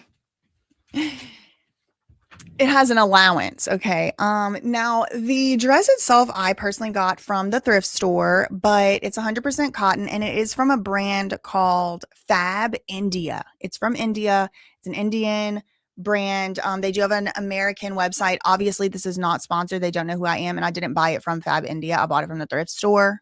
But if you are looking for, I think their prices are reasonable. You are going to pay a lot more buying it from the US. But anyway, okay, so that was the outfit of the day. Let me go and check my poll real quick. If y'all are able to hype the video too, I know like some of y'all have not been able to. The YouTube does just kind of pick and choose when it wants to like let videos be hyped. I don't really exactly know what their criteria is, but if you are somehow able to hype this video. Okay, y'all are saying Chappell Roan. Okay, I'll give it till 2:20. I'll give it till 2:20 and I'll go and check and see. So that's 4 minutes to get your votes in. 4 more minutes. 4 more minutes. Yeah, the Julia, I got my little rings on. Yeah, okay. So yeah, we'll do let's get her over with. Can't stand her. No hype button. Yeah, I like the comfortable clothes. Yeah, I mean, usually chances are when I'm sitting here, if I'm on here, it's like either sweatpants or like just like cotton elastic waist. Like might as well be sweatpants.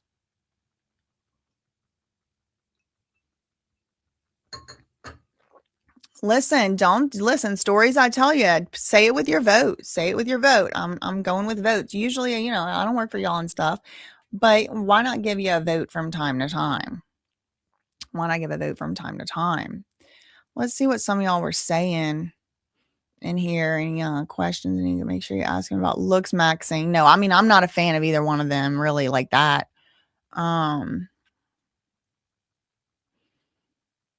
He called her manager lady like they were never introduced. Oh, good point. We're dropping lemon. Drop some lemon emojis in the chat. Drop some lemon emojis in the chat. Let's see. Now, Chappell Roan. I say it like that on purpose. I know it's wrong. Okay, Chappell Roan is winning by kind of a lot. There's only 112 votes, though. If y'all could vote, do vote. I am going to make a short, too, real quick. Let me make a short real quick so I can post and tell everybody I'm live. What should I say in my short? Hello, everybody. I don't know if you know this or not. I am live right now, and I'm going to be live for like the next at least hour, 2 hours, could be, who knows, 3. I'm going to be live for a minute. So make sure you come over to BJC Live Show. I'm live right now. Love you, mean it. Okay, bye. Okay, I'm going to post that, and then we're going to start. It's looking like we're probably going to end up doing Chappell Roan because it's 57% to 43. So if y'all don't want to watch Chappell Roan, then you better vote in the next 2 minutes. I'm just going to be covered. I mean, it's the same thing. I mean, I do think it's kind of interesting. The cancellation of it all.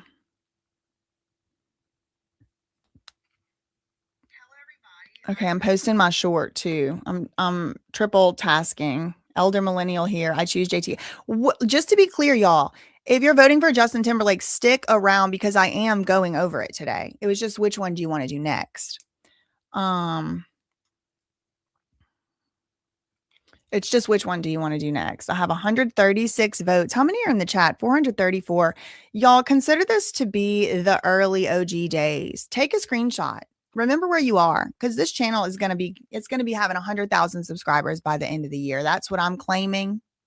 That's what I'm oh, okay. Hold on. Justin Timberlake is starting to pull up, and now it's only 48 to 52.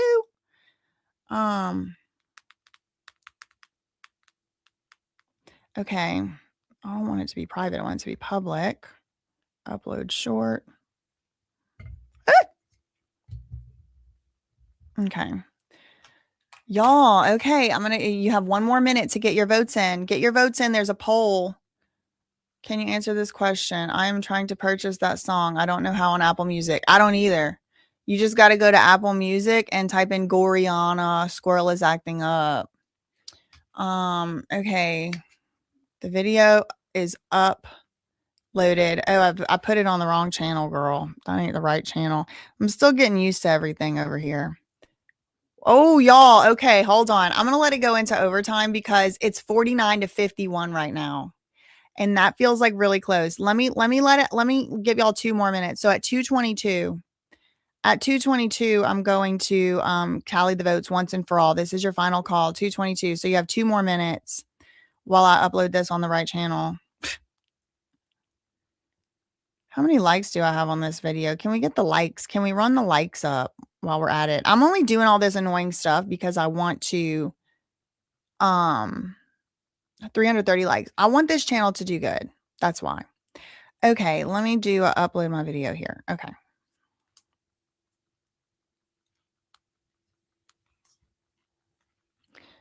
Uploading my short I just made. Y'all go comment on my short on this channel. It's not uploaded yet.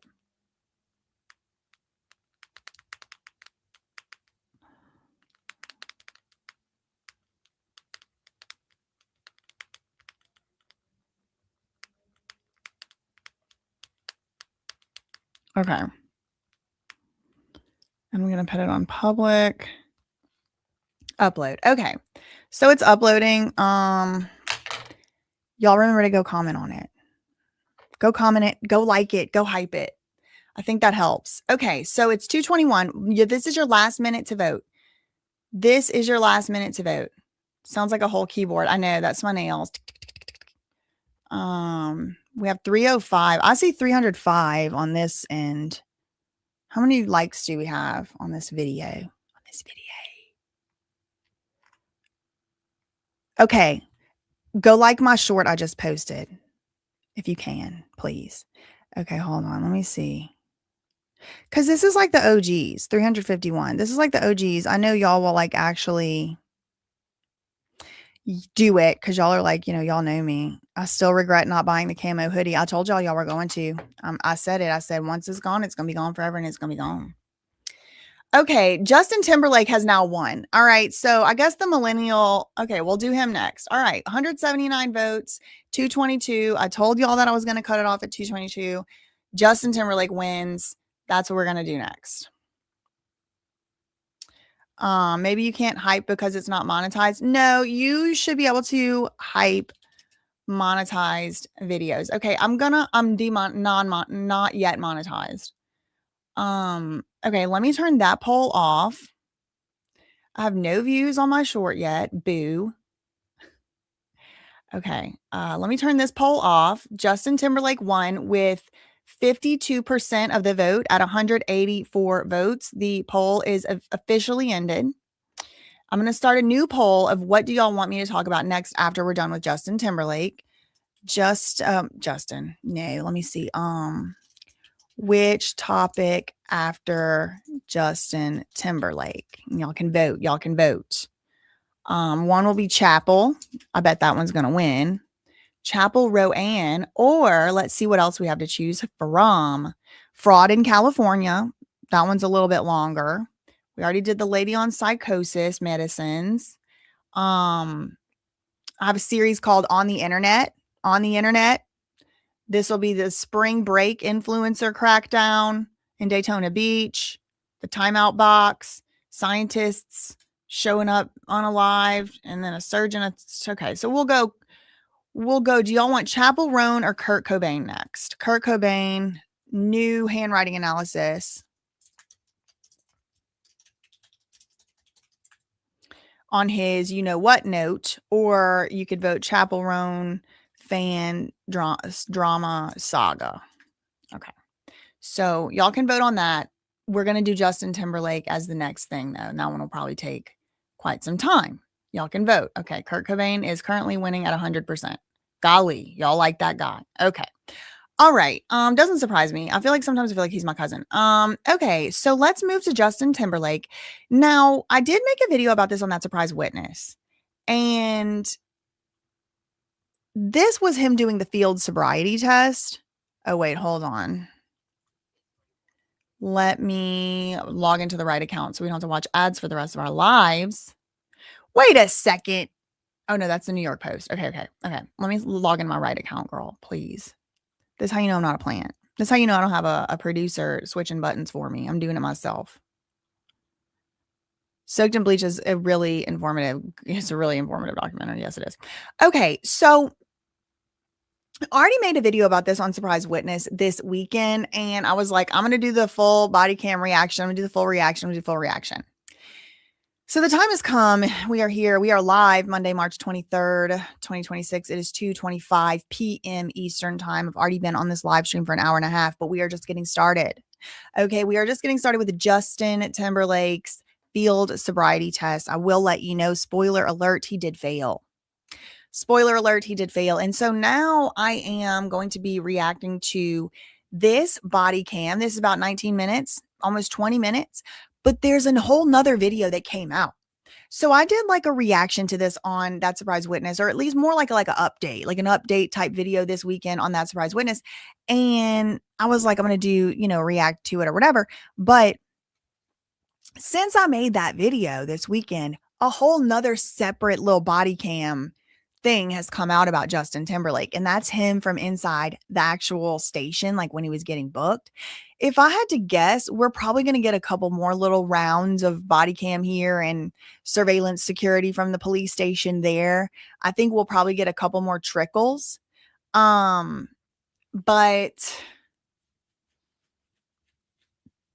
we'll start with the field sobriety test, and then we'll make our way to the new footage.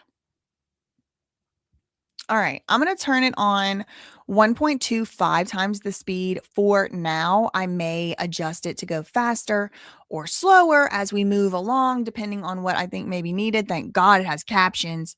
So this is Justin Timberlake right here. As you can see on the body camera axon, overlay up there, label, it says 2024. This was in June 2024, June 18th. What is 27? Oh, it's like 12:30, almost 1 a.m. Okay, so let's without further ado, you voted for it. Oh, you asked for it by popular demand.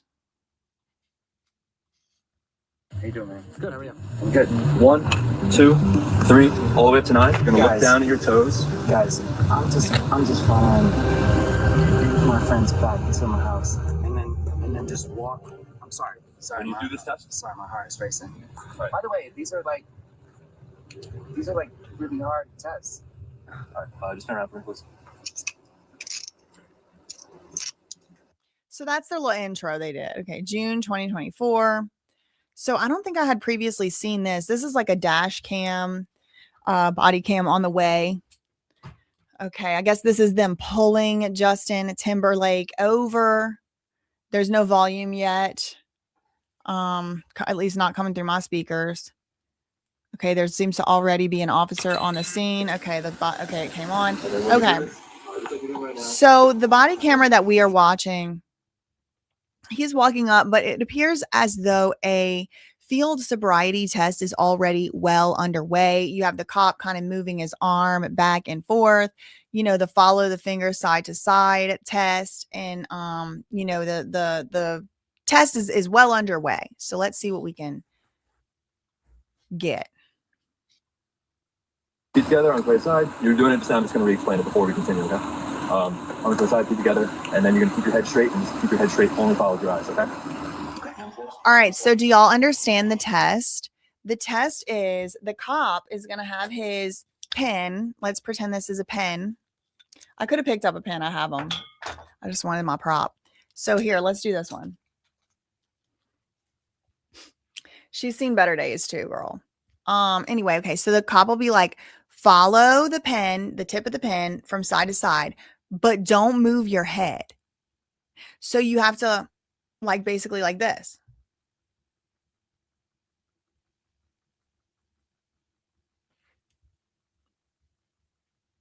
And what happens is it's I guess kind of difficult to do anyway, because you kind of you do it long enough, you kind of forget the rule of not moving your head.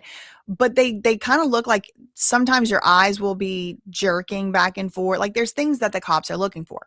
So he's doing that. Okay, so you're not supposed to move your head. Then if you move your head and you keep doing that, then you failed. Okay.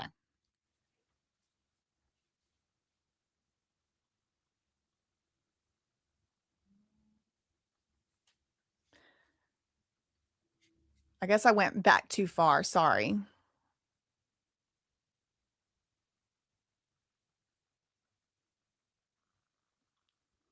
And then when we do this, just like we're doing right now, feet together on the right side. You're doing it just now. I'm just going to re-explain it before we continue, okay? On the side, feet together, and then you're going to keep your head straight, and just keep your head straight, only follow with your eyes, okay? Only follow with your eyes. Yes, sir. He just looks like he's 5, 6, 7, 8, and a 1, 2, and 3. He looks like he's ready to start doing a dance any moment. I can't see. Look, his head kind of starts moving, and then he twitches his hand. Oh, see the head? Head moved. Head moved. Not too much. I mean, he is not moving it that much, but he did move it. And his hand is flicking. Around here, if he's...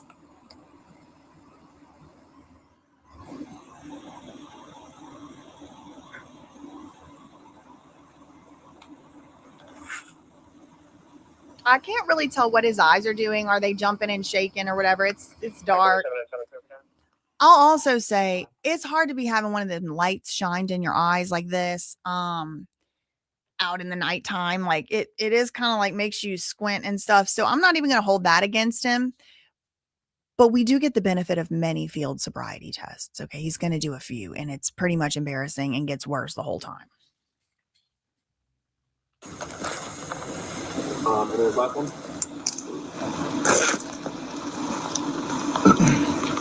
Your BMW is valid to 6 Rental Car LLC.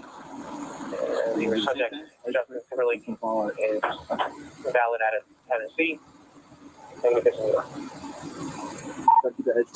you. You can back to send us please. It's going to be like almost like you're looking at your eyebrows. You can keep your head straight and just follow your eyes. When your eyes go up, it's going to be almost like you're looking at your eyebrows. Got you. So he's still doing the test, the eyes test. Okay. All right, the next thing is going to be called the walk and turn. I'm going to explain this to you. The next thing is going to be called the walk and turn. In its entirety, and then we'll go ahead and do it. It's going to be 9 heel-to-toe steps, followed by a series of small steps, turning around, followed by 9 heel-to-toe steps back. So we can use an imaginary line. If you want, there's like a little skid mark here, so we can use that. What I'm going to have you first do. This one or this one? It's going to be the one of your preference, okay? Whatever you want, man. You got it.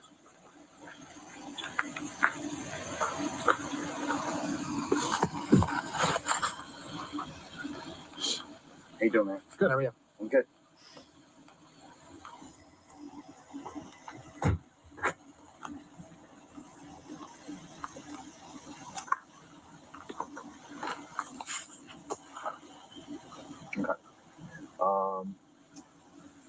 What we'll do, we'll start right here, and then we'll continue down this little skid mark here. We're going to have an imaginary straight line, okay? Okay. So what I'm going to have you do, put your left foot on this imaginary line. This one? Yep, and put your right foot in front of your left. And what you're going to do, you're going to stand just like this. Left foot on the line, right foot right in front of your left. And you're going to stand like this, and then I'm going to explain everything, and then we'll go ahead and do it, okay? Okay, so left foot on the line. Left foot on the line first. And then you're going to put your right foot in front of your left, stay just like that, okay? So you're going to heel to toe like this. Heel to toe. Okay. So not only do they want you to like walk in the straight line, they want to be able to tell you to stop.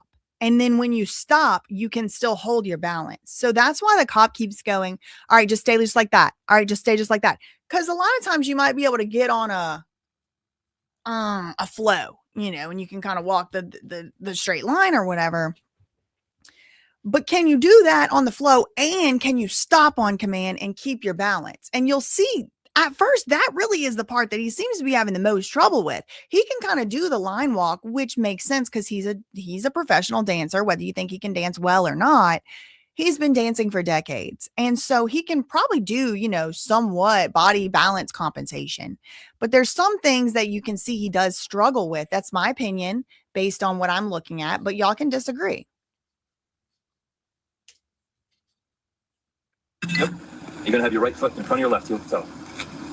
Yeah. Okay, so we're going to put our left foot on the line first. Put your right foot in front of your left heel to toe. And you can stay just like that, okay? What was the watch check? Okay. So it's going to be a series of 9 heel to toe steps. I will demonstrate this like you're doing right now, like this. You need to do 9 of them. 2, 3, all the way up to 9, followed by a series of small steps around. 1, 2, 3, all the way up to 9 back. This is going to be heel to toe. So you're going to be clicking your heels as you're going, arms by your side. While you're doing this, you're going to look down at your toes. Guys. He's getting the instructions right. It's like, it does seem kind of like maybe the cop is talking a lot, but it really isn't that much.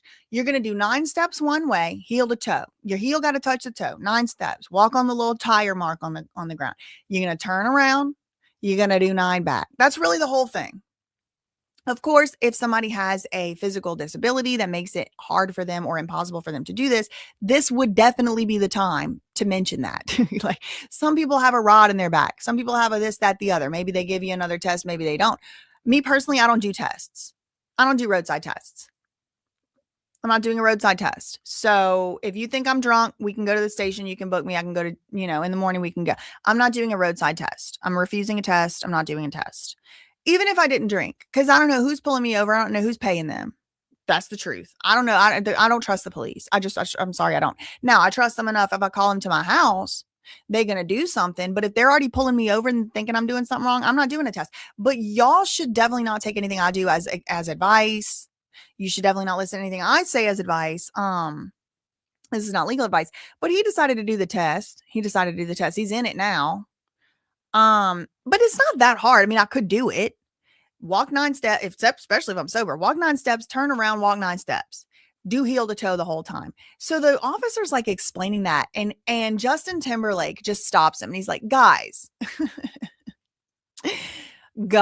I was just following my friend home. Don't mean any harm. What are we doing all of this for? And the cops are like, I don't give it what you were doing. You're in the middle of a field sobriety test at this point. You're definitely not free to go. We're not saying you meant anything wrong. Watch how he just like, he gets overwhelmed with the instructions and he's just like shuts down. He's like, guys.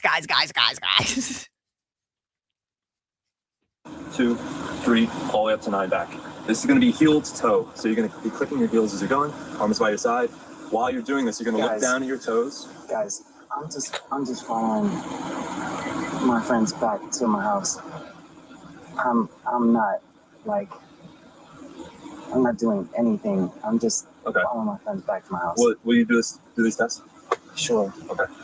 Like I explained, it's like 9 heel toe steps. Can you do the steps? You can be clicking your heels, arms by your side. Just wait until I have you go. Like this? Arms by your side. So it's going to look like this. Sorry, I've never done this. So it's so weird how like used to like triangulation it obviously is for him. Like, or he obviously is used to, in my opinion, based on this interaction right here. Like it looks like he's the type of person. Put a 1 in the chat if you know this type of person. You're trying to call somebody out, or you're trying to have a discussion, you're trying to tell somebody to do something. You know, you're having a moment with someone where maybe they're uncomfortable and they turn to the other person. Nobody's talking to that other person. That person's not involved. It's me and you right now. They turn to the other person and they're like, do you see that? This is hard, right? Like this triangulation thing where it's like, okay, me and this other cop now have to gang up on this one right here who's trying to tell me what to do. I have to then try to be the daddy of the situation and talk to this other guy. Like he does this a lot. And to me, it looks like he's used to doing this in his life where he's not getting the answer he likes out of one person. He turns and gangs up with the other person in the conversation to make the one person who's trying to tell him what to do feel stupid or bad or whatever. Guys. What? I mean, these are hard. What do you mean? Yeah, I'm supposed to put my hands out like this? Like he looks over at the other cop, like as if to imply that this one right here is doing something like wrong or asking for something unreasonable. Look what I mean. I'm going to go back 10 seconds. Look how he starts to get overwhelmed and he first tries to get out of it by saying, I'm not doing anything. I'm following my friends home. Let me go. They're like, no, you're going to continue the test. Then he tries to get out of it by looking over at the other guy, the other cop, and being like, what, like this? Like as if to imply that this man is giving poor instructions, which he might be giving poor instructions, by the way. It does seem like he's not familiar with giving these instructions. He's reading them verbatim off of a pad of paper or a card or something. Plan to be 9 heel toe steps. You can be clicking your heels, arms by your side. Just wait until I have you go. Like this? Arms by your side. So it's going to look like this. Sorry, I've I've never done this, so I'm just... It's going to be arms by your side, just like that, while you're doing it. Perfect. Okay. Your eyes going to be looking at your toes okay. as you take each step. 1, 2, 3, 4, 5, 6, 7, 8, 9. Okay. Once you get to your 9th step, like I demonstrated, your lead foot's going to stay planted, and you're going to take a series of small steps around, followed by 9 heel-to-toe steps back. Okay? Again, as you walk, you're going to be counting those steps out loud, looking at your toes. Arms by your side the whole way. So you're going to start with your left foot in the line. Okay. Right foot in front of So you also have to count out loud. Okay. So you're going 1, 2, 3, 4, all the way up to 9. Then you do the thing where one leg stays and you scoot around on the other leg. And then you do it again. 1, 2, all the way back to 9, all the way up to 9.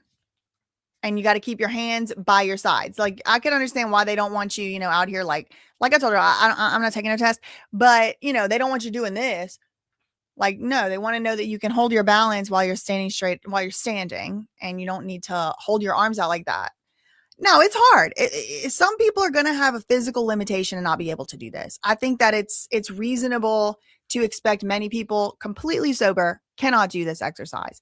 But this is about the time where you need to tell the cops that you have the rod in your back, you just had the meniscus surgery, whatever the case may be. If you have a physical limitation that makes it to where you can't even do this sober, this is about the time you need to start saying that, unless you want to spend that night in jail. Just like this? It's gonna look like that. We'll start, okay? We'll start. He's gonna tell you when you're supposed to begin. He just wants you. I'm sorry. You're okay. Sorry. He just wants you to be in position. He's gonna basically tell you when to go. Okay. So I'm gonna have you get in position, and then I'm gonna say you may begin. I got you. I got So you. left foot on the line. Okay. Right foot in front of your left. Right. Then you may begin. And then just walk. See what I mean? Here. Ready? You ready? I'm a little nervous. Left. I'm just. Right foot in front. You're gonna look down. Ready? 1, 2, Okay. 3, Got you. 4. Like that. One, Okay. two, Hang on. Let him tell you when to go. Let him tell you when to go. You gotta tell me to start. Okay? Sorry. No, you're good. Don't worry about it. Sorry.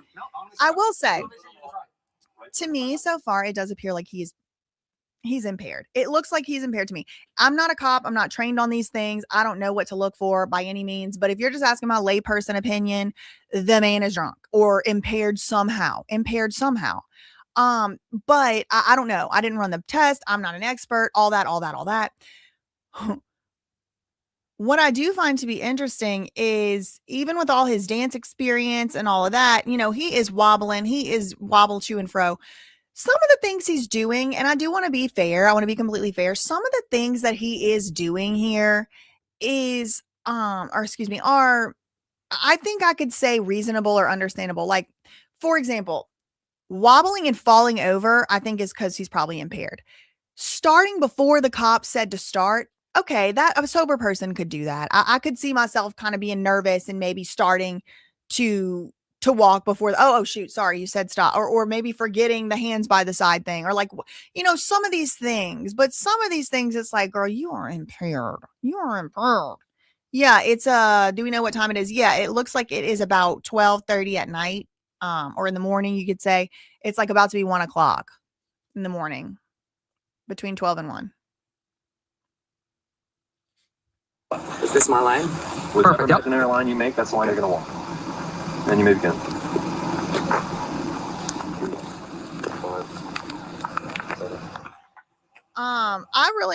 They messing with him. They should take him in instead of further humiliating him. That's not the protocol. The departments almost all have the protocol of do the field sobriety test on the road if they're willing to do it, because the way that the prosecutor's offices are set up, they are used to being able to go through these checklists of like, how did you do on this test? How did you do on this test? And so I don't think it's humiliating him, especially because he's not utterly and completely failing. Like, some of the things he's doing is like, oh, a sober person could do that. So before they just bring him in, they actually have a constitutional duty that they swore to say, let's make sure that we actually think he's impaired, which does require more than one test. But there's many reasons why somebody might fail one test, or not, you know, do a good job on one, but, you know, you give them 2, 3 more. Oh, okay. Yeah, got it.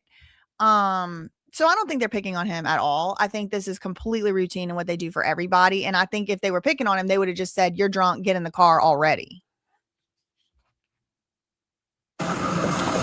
See, he did. Okay, he forgot the way that you turn around. He didn't turn around right. Yeah, take those 9 heel toe steps back as well. Back this way. Yep, same way you went. Those steps back. And he's not really doing the heel toe anymore either. Look, here it comes. Like, he just gave up on the heel toe of it all. One more test for you. So this one's going to be the one leg stand, it's called. So either foot, one of your choosing. Okay, so he did the 2 tests. We haven't been informed. Did he fail? Did he pass? What do they think? It's not like strictly fail pass. It's like the 2 officers' observations, whatever. And that's one of the reasons why I ain't taking no test. If you're going to take me down to the station and take my blood anyway, let's just go. Because I'm not taking no test for some officer to say that they think I'm drunk. No, leave me alone. I'm neurodivergent. I don't have time for some officer to do an assessment on me, sober or otherwise. Me personally, I don't drive drunk. But let's just go do the breathalyzer. I'm not doing roadside tests. No. No. It's dangerous out here. Down, keeping your foot parallel to the ground. You're going to be looking at your toes, counting aloud as followed. 1 1,000, 2 1,000, 3 1,000, 4 1,000, and so on until I tell you to stop. Same as the other test, you're going to be keeping your arms by your side. You can start with your feet together if you'd like. And you're going to be raising either foot of your choice, left or right, does not matter, it's your choice. Foot looking just like this, parallel to the ground. You're going to be looking at your toes, counting loud, 1 1,000, 2 1,000, 3 1,000, 4 1,000, so on, so until you stop. Do you understand that? You want me to re-explain it? Tell me one more time. You got it, no worries. I'm sorry. So, don't worry about it. We want to make sure that you understand everything fully, okay? Yeah, of course. Perfect. So one night stand. Stand with your feet together and your hands at your side. Do not begin until I tell you to do so. Do you understand? Yes. Just like that. Perfect.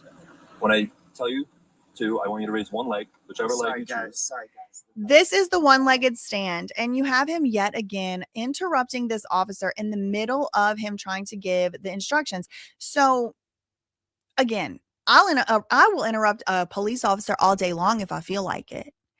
But I'm also not consenting to doing roadside tests. So once you've consented to doing a roadside test, you can't just interrupt in the middle of the officer talking. Why? Because that is going to be used against you as proof that you're drunk. He wouldn't even let me get the instructions out or whatever. So he is like, first of all, he needs to do the heel toe test. Remember, we talked about this already. He interrupted the officers. Guys. I'm not doing anything. I'm just trying to go to my friend's house. I was following my friends.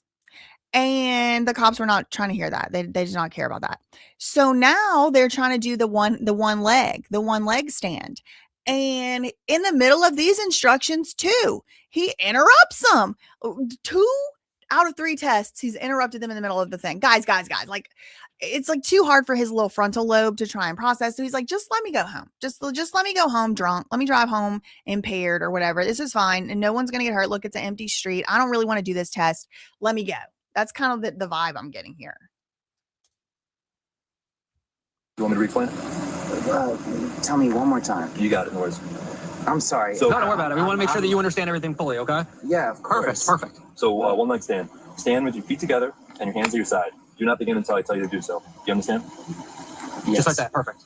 When I tell you to, I want you to raise one leg, whichever leg you choose. Sorry, guys. He heard raise one leg and he said, sorry, guys. Look, listen, just let me go. Just let me go. Whichever leg you choose, you're going to raise approximately 6 inches off the ground, foot pointed out, just like this, parallel to the ground. I'll tell you when to begin. We have the demonstration cop. You look at me, just as an example, right? So, like this. Whichever leg you choose, approximately 6 inches off the ground. While holding this position, count aloud 1,000, 2 1,000, 3 1,000, and so on until you try to stop. Sorry, when you do this test, my heart is racing. When you do this test, keep your eyes on your raised foot, count aloud. Now he's starting to make, now the excuses start. I think he's starting to realize that he is not performing well on these tests. And now his heart is racing. Sorry, guys. I'm nervous. Sorry, guys. My heart is racing. Sides, and if you touch toes, if your foot touches the ground, you lose balance, whatever, just bring it right back up, okay? Okay. So if you lose balance, you go down, you're going to go through, bring it right back up. Go 1,000, 2,000. And just continue your count. So if you go down an 8, 1,000, continue. So, like this. Similar to that, yeah. Arms by your side. And then let me know when you're ready. So you put your foot down and then we'll start. Okay. Now we're about to start Act 2. SD enters the chat. Y'all, if you have not been acquainted with SD yet, buckle up. It's about to get cortisol through the roof in here. All right.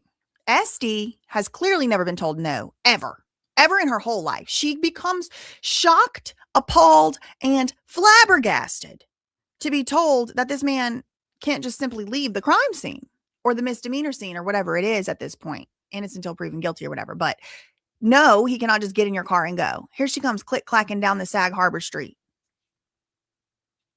So, like this. Similar to that, yep. Arms by your side.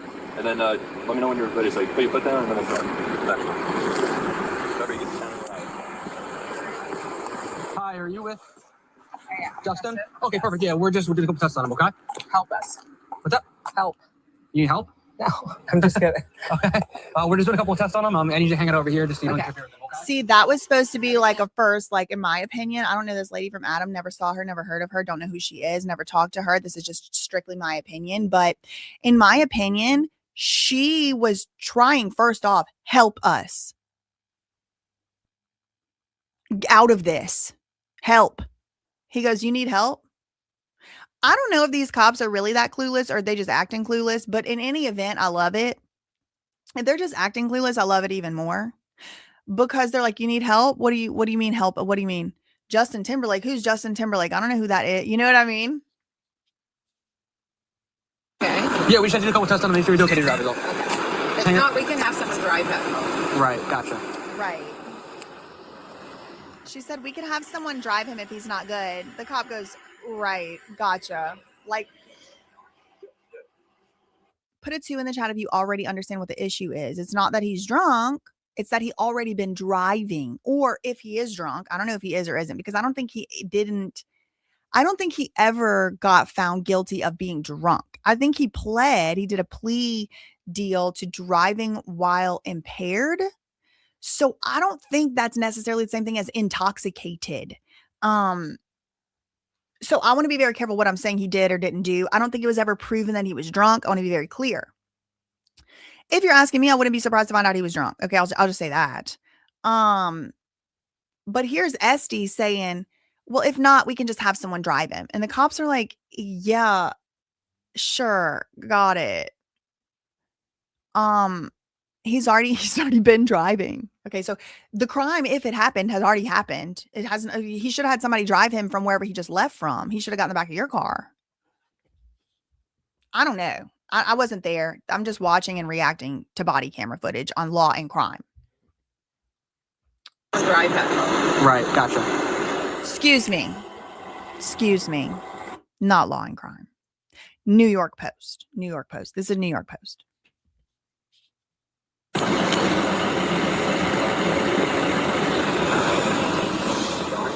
Good. So there's something. 1,000, 2,000, 3,000, 4,000, 5,000. By the way, these are like really hard tests. All right, so the last thing is going to be a pre-screen breath test. So this just lets me know where you're at. And then if you're below limit, you're going, you just maybe someone else could drive because it does seem like you're impaired, intoxicated. Okay. So. Okay. Just 1 second. So the cop said, I'm going to have you blow in the breathalyzer now. If you're below the limit, I'm going to let somebody else drive you home because it does look to me like you are impaired or intoxicated. But if you blow below the limit, I'll let you go home. Just somebody else got to drive you. He said, I'll let you know. Okay, interesting.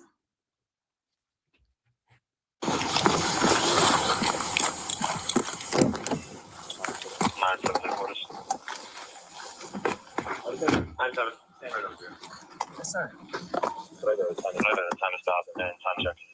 So I don't know for sure, but it looks like maybe that little kit, the little box that the guy who we're watching his body camera, it looks like he went and got a little kit box, and that might be the breathalyzer. Now, I don't remember seeing Justin Timberlake take the breathalyzer test. What I remember seeing is a conversation with Esty. I did watch Law and Crime's body cam, though, not New York Post. So maybe this one's different. We'll see. All together. We can have you just hang out in the front of the car, okay? Thank you. I appreciate it. Time of stop was 00. So she's all up in the mix, and she appears to be like a Lou Taylor or a Robin Greenhill type, like somebody who's used to being all up in Justin Timberlake's freaking business, and he's not really used to telling her to get out of his business. Somebody had pointed this out earlier, and this is, again, remember Justin Timberlake was trying to have 8 hours of body cam suppressed. So there are 8 hours worth of body cam. Now, I will say, if you have 2 cops who both were wearing a body cam over, let's say this right here, this would be 40 minutes of body cam instead of just 19. Why? Because there's 2 officers there. So I don't know like how much like actual time in the world it is of body cam, but he was trying to have 8 hours of body cam suppressed. We have gotten about 25 minutes, maybe 30 minutes max out of 8 hours of body cam. Okay, just to put that into perspective. But from what we are able now as of Monday, March 23rd to see, as of March 23rd, 2026, it appears that Justin Timberlake is probably intoxicated or impaired in some way. even if it's just sleep deprivation. You know, maybe it's sleep deprivation, but at a certain point of sleep deprivation, you don't need to drive because you're impaired.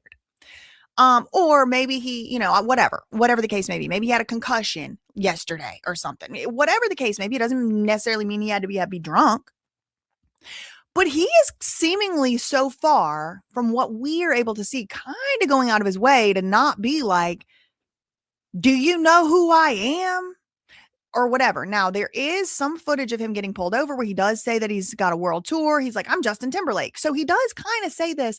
But by this point, it doesn't look like he's doing that anymore. It looks like he tried to see if that was going to help. It didn't. And now he's just being a nice little, you know, boy, but he's also trying to manipulate and still triangulate the situation. I mean, that's what it looks like to me.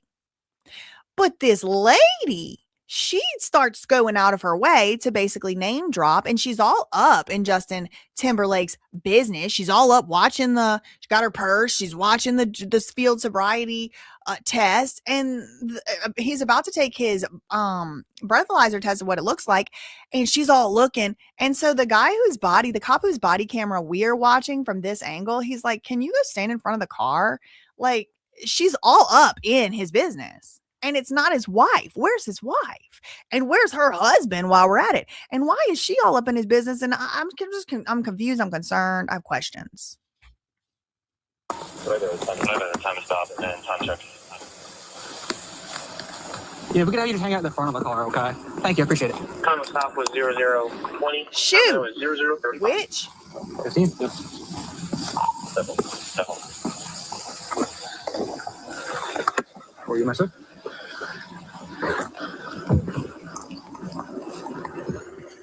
Now I know we all put a 2, put a 3 in the chat if you just heard this officer tell this bitch to stay in the front of the car. Put a 3 in the chat if you just heard this man tell this lady to stay in the front of the car. Less than a minute ago. I see a 3. Sarah Lynn, Cynthia Nicole. Okay. Lee, Jeannie, my 2 cents, play profits. And is she, put a 4 in the chat if she did not. Put a 4 in the chat if she is not in the front of the car. This lady don't know how to follow an instruction. She don't know how to follow a direction. And she's just going to keep seeing what she can get away with. You'll see. You're going to see. Can I just charge my phone? Can I just give him his phone? Can I? She's probably freaking getting the something out of I don't even know what this little money changing little goblin is doing, but she's not used to being told no. I can tell you that.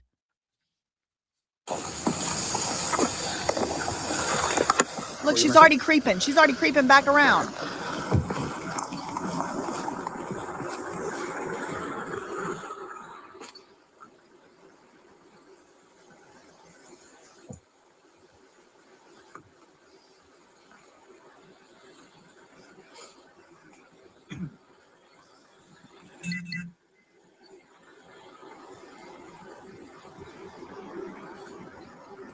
What's happening?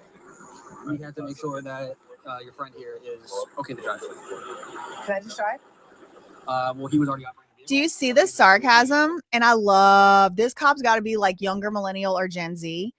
Because this bitch goes, can I just drive?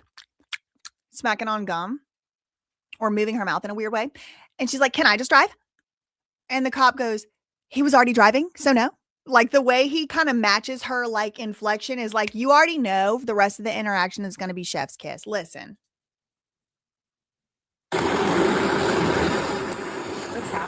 What's happening? We have to make sure that your friend here is okay to drive. Can I just drive? Well, he was already operating the vehicle, so we need to make sure that he's okay. He wasn't operating the vehicle under any kind of impairment. Got it. That's all. If he's all good.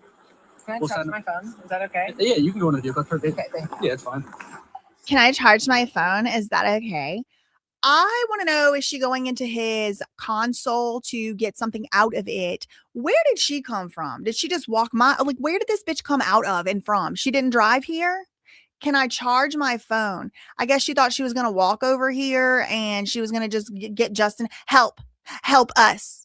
I guess she thought she was going to drive him. I mean, I don't understand. Like, I guess this is just what these people are used to. Is she like a mafioso's daughter? Is she mafioso herself? Can I just drive? He was already operating a vehicle, so no. He has to take a test. Oh. Can I charge my phone?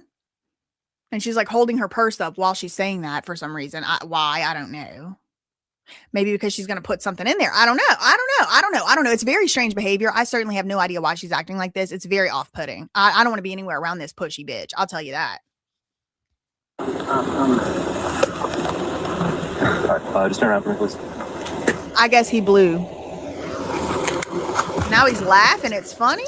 Okay. I'll take you right on.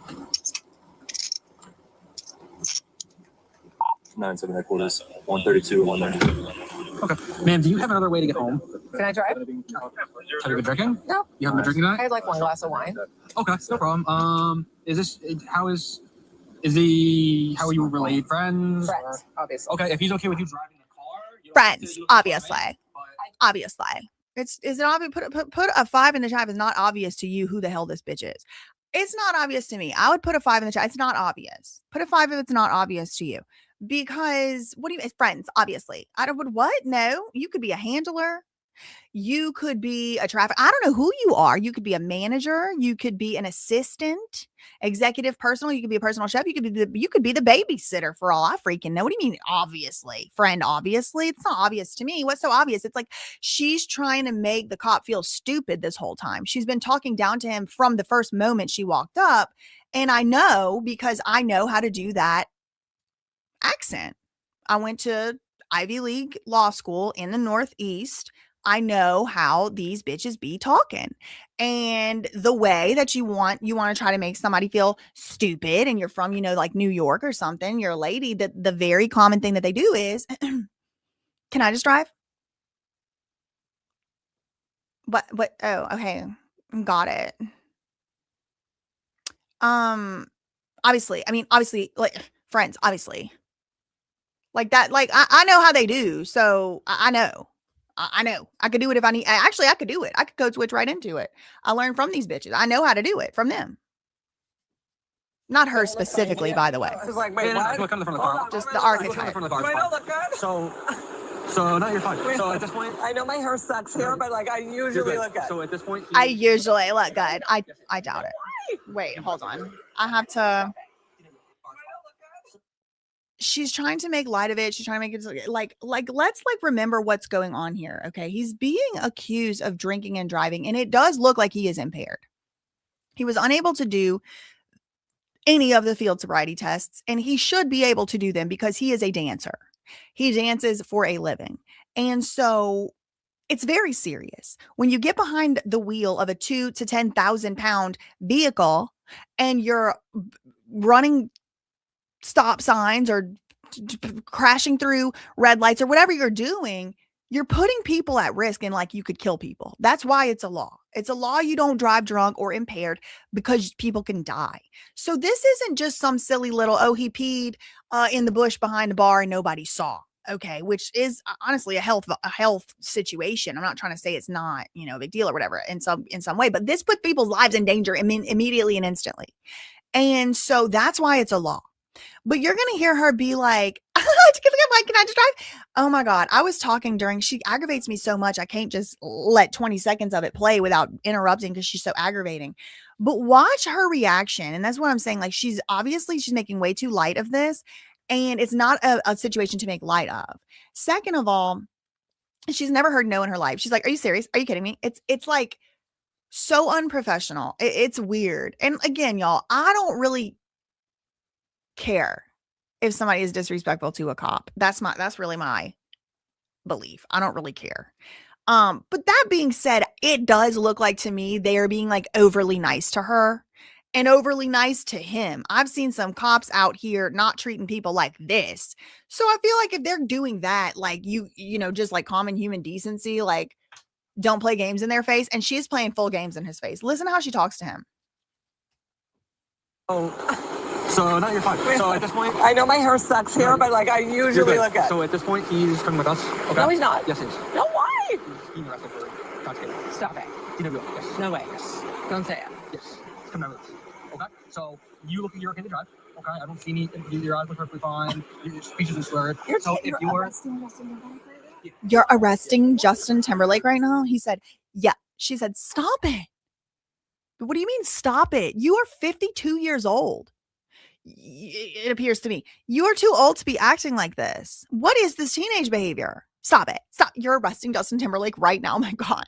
Yeah, bitch, he got arrested. Yep. And you keep talking like that. You would be taking a field sobriety test if I'm the cop too.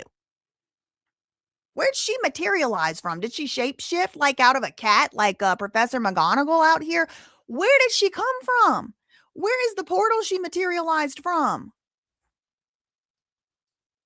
Don't say it. Yes. It's come out of this. Okay? So you look like you're okay to drive. Okay? I don't see any. Your eyes look perfectly fine. Your speech isn't slurred. So if you're arresting Justin Timberlake right now? Yeah. Stop it. Yes. Why? He was driving drunk. He was. He failed every single one. He was driving drunk. SD said, no, he was not. The cop said, yeah, he failed every single field sobriety test. That's what the cop said. He failed every single field sobriety test. And then I think the cop realizes, like, why am I explaining myself to this lady? He said, look, this is a private matter between him and us. He's coming to the station. He's going to be coming down with us. Okay, He's coming with us today. He's where? not going home. Tell me where. To the police station. Which one? Sag Harbor? Yes. On Main Street. 70 Division Street. Yes. Okay. Sag Harbor. No.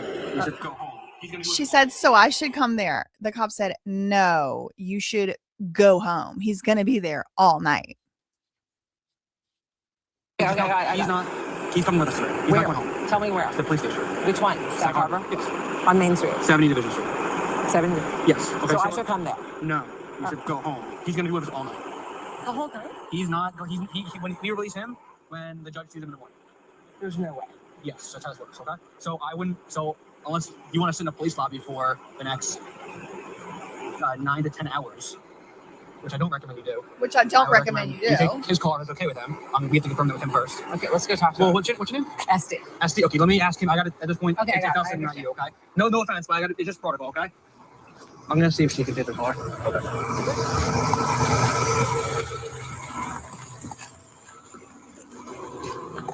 Mr. Timberlake, is SD okay to drive your car home? Do you care if she takes your vehicle today? You okay with that? Okay, thank you. Okay, SD, miss. And then he's arranged for the morning. Unfortunately.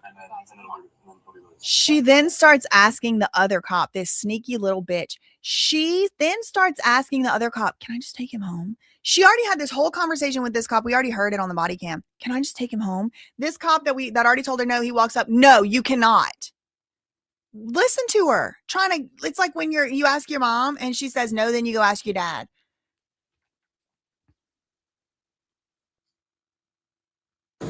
I stopped him based on observations. What was he doing? Tell me what happened. He was unable to maintain his. And then he's arranged for the morning.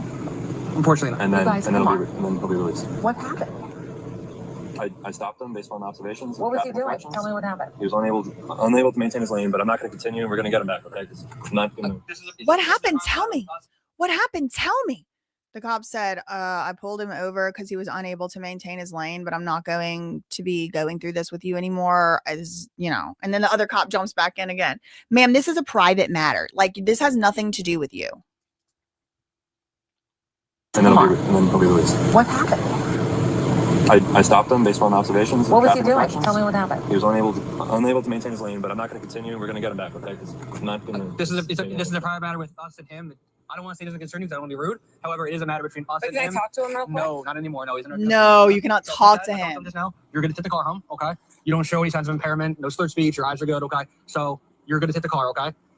If you want, he'll get a phone call. He can contact whoever he needs, whether that be lawyers or family or whomever, okay? He can contact you possibly if he chooses to. So you can take his car. I don't know where you were going, but feel free to take that. And if someone wants to pick him up, Can I give you his phone? Is his phone in the car? Yes. That's fine. I mean, yes. Yeah, it's fine. But you'll give it to him. Oh, yeah, of course.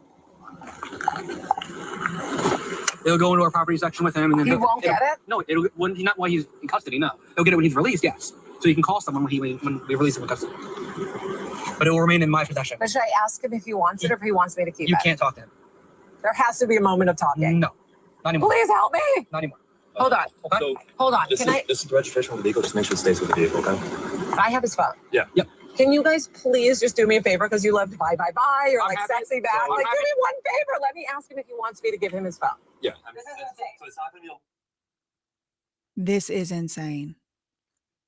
I would have to agree with her. This is insane behavior. I don't know if it's just because of the side of the tracks I grew up on. I don't know if it's because I got sense and home training. And it certainly isn't because I have some type of profound respect for a cop, because I definitely don't. But I don't think I could ever form my mouth to make these entitled words and grunts and noises coming out of this woman's mouth. Oh my God. Can you just do me one favor? Like, I'm used to cops like acting like not nice like this. Okay. They're being very nice for somebody that's apparently breaking the law. And this random lady comes and inserts herself into the situation. I don't think they should have talked to her at all, other than to say, who are you? And can you take this car?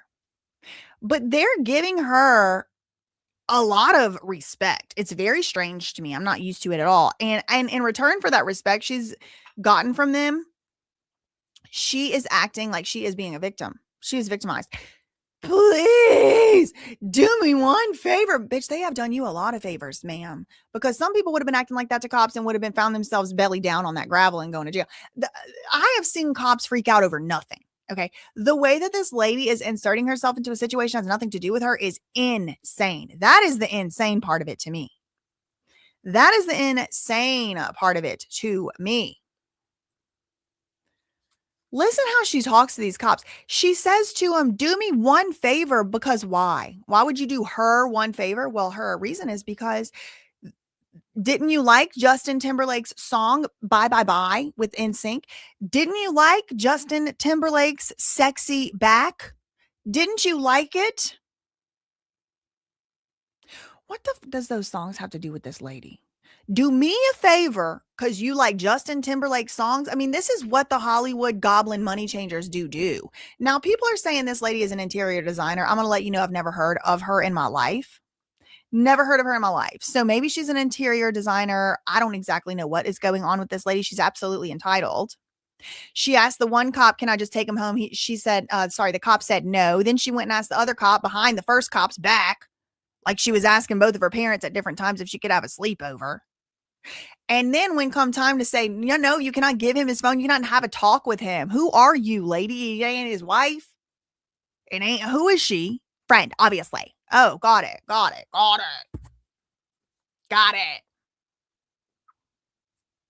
The vehicle, just make sure it stays with the vehicle, okay? I have his phone. Yeah. Yep. Can you guys please just do me a favor because you loved Bye Bye Bye or like happy. Sexy Back? So Like, do me one favor. Let me ask him if he wants me to give him his phone. Yeah. This is insane. So it's not going to be a long thing. I'll let you walk up real quick. Please. Let's take a breath. I'll let you walk up real quick, but that's me, okay?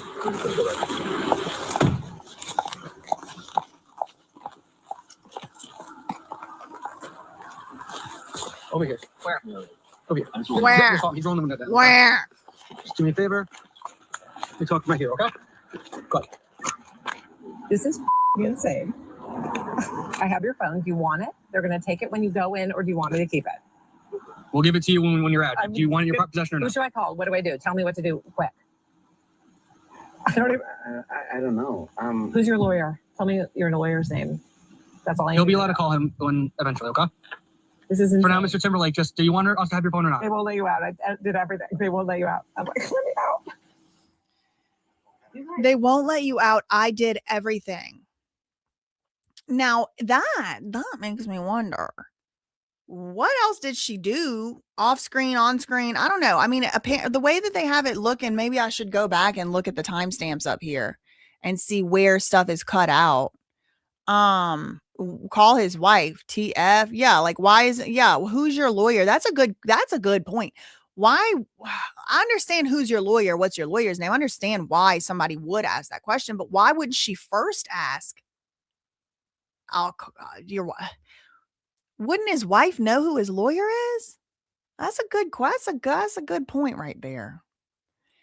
Yeah, no, a good point, Christine. They let her do it. That's exactly why she is the way she is. That's why she's acting the way she's acting, because people let her do it. She gets away with it. Love not. Excellent. Crimea River.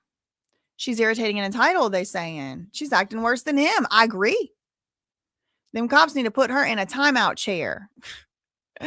I mean, they probably don't want his wife knowing that he got arrested. Ooh, well, she found me. All of us found out shortly after. He doesn't want to call her, they're saying. Interesting.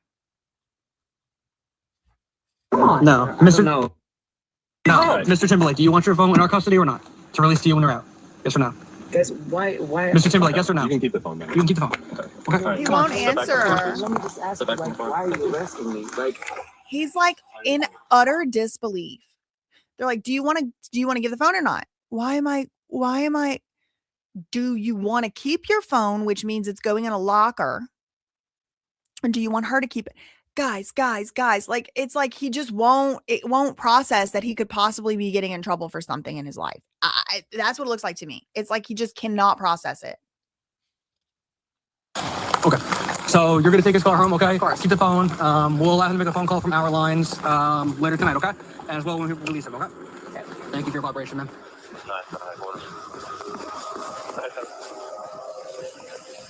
26 on my 32 from my location to 7S in unit 145, starting mileage 17785. All right, see that there. Okay. Oh shoot. I just subscribed. No, I don't want to subscribe to them. Dang it. Okay. Okay, so there's more footage that came out then after that. I think it includes him getting pulled over. It definitely includes him being in his car. So let me put this and make sure we do let me put this here and make sure if this one doesn't have the footage of him getting pulled over, that we also find that. So my partner here, I don't know the details, obviously. Okay, so this is another 4 minute 58 seconds. Franny Law said this karma sucks between Brittany and Janet. I have a video coming out very, very soon. It could be as soon as today on BJ Investigates about the Janet Jackson, basically the industry-wide blackball or whatever, blacklist that she survived after that whole wardrobe malfunction situation. And I do mention this DUI or driving while intoxicated, whatever this plea ended up being. I do mention it. And I compare it to Britney Spears, and I compare it to the situation that like even Justin Timberlake didn't get as much backlash as Janet Jackson did. And I explore some of the reasons why that has been, why reportedly that is. But in the meantime, we still have to get through, we have to get through this today. We're still working through Justin Timberlake body camera footage. So this is another little round that came out. This is him inside the police station. So I'm going to turn this one on 1.25 times the speed as well. This little nugget is 4 minutes, 58 seconds long, and we'll see what this one includes. I wasn't going to stop you. My partner here observed you some kind of traffic violation, started a traffic stop, believed you had impairment, did a series of routine tests on you, right? Field sobriety tests, okay? You performed poorly on those, okay? Based off of his observations, you are intoxicated. He looks so you are under arrest for impaired DWI. to me. Okay? Okay, awesome. All we're asking is if you understand what was just read to you. yeah, I hear you. Perfect. And I'm gonna reread this again. We're gonna go through the rest of it, but at this I this got point, you. I got you. At this point, it asks for initials. If you don't want an initial, you're not required to. You can't be forced to. And I will read the rest of it. Okay? Will you initial or no? No. Okay. No. I'll read the rest of it.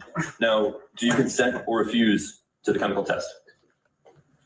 No, I'm not doing the chemical test. Like, guys, I don't mean no harm. Like, I understand.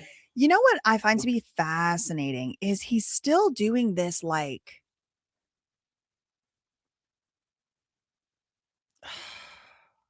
I thought it was a persona.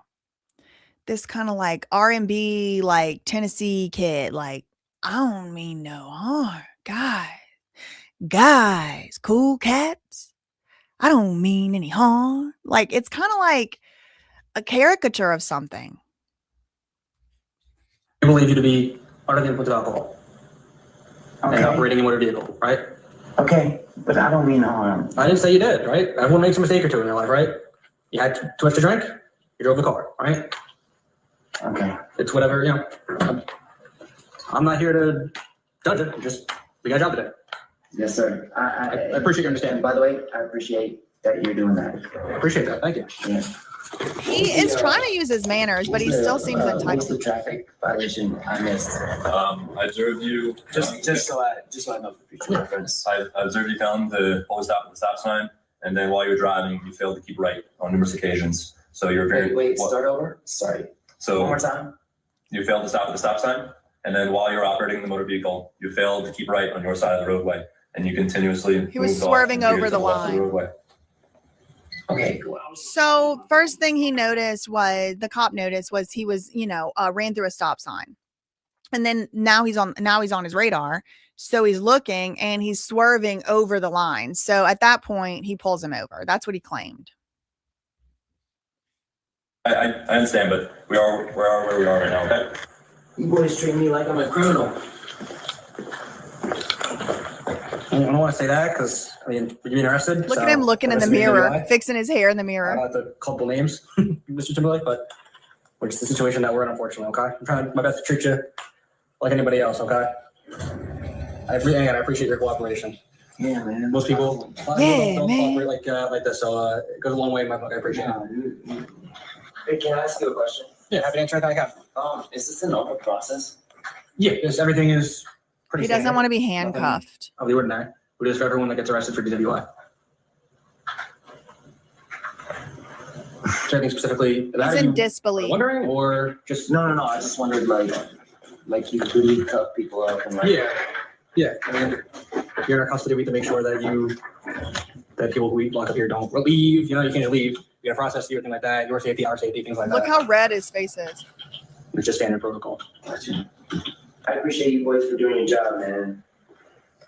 I appreciate you boys for doing your job, man. Cool cats. That's like, appreciate y'all for doing your job. I'm just here at the police station. I'm just curious. Does everybody get treated like this in the criminal justice system? Cool cat. I appreciate you boys for doing your job. It's like, I don't know. There's something like caricature about what he's doing. Like, it sounds weird. I don't know. Put a 5 in the chat if you also find something to be strange. Caricature-esque. I appreciate you boys for doing your job. I had one martini and I followed my friends home. I appreciate you boys for doing your job. You boys. Just look it over real quick before you sign.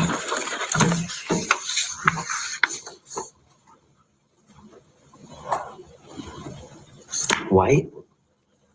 I'm just kidding. Okay, that was kind of funny. Kidding, man. Wait, that was kind of funny. Wait.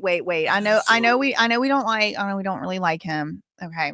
And I'm not saying I do like him, but I'll give him credit where it's due.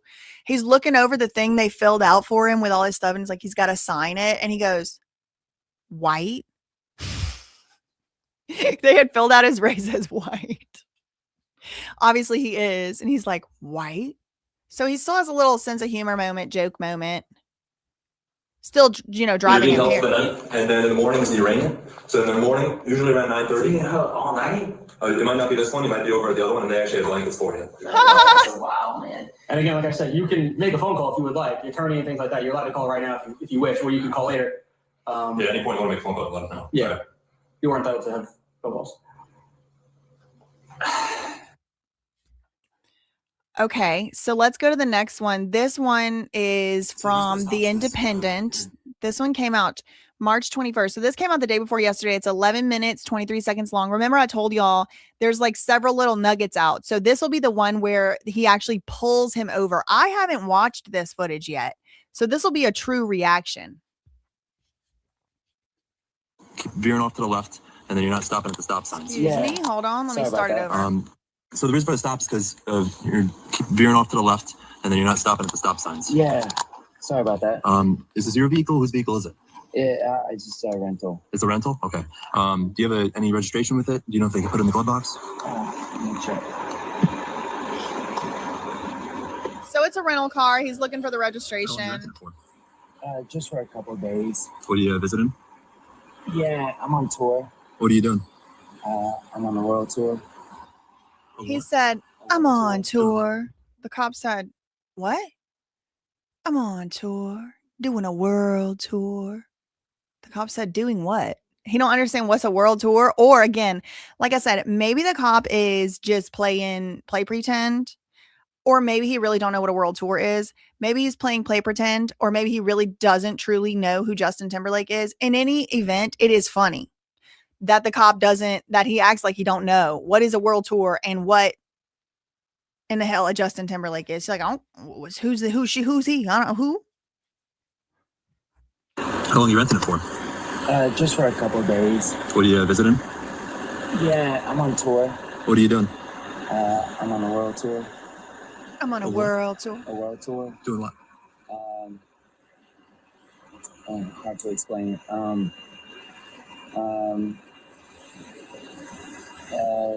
world tour. I'm Justin Timberlake.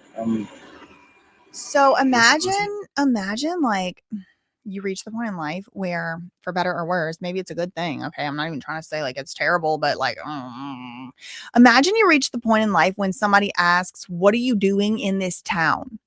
And you say, I'm on a world tour. And they say, what do you do? And you can't answer it. You just say, I'm Justin Timberlake. It really isn't hard to explain.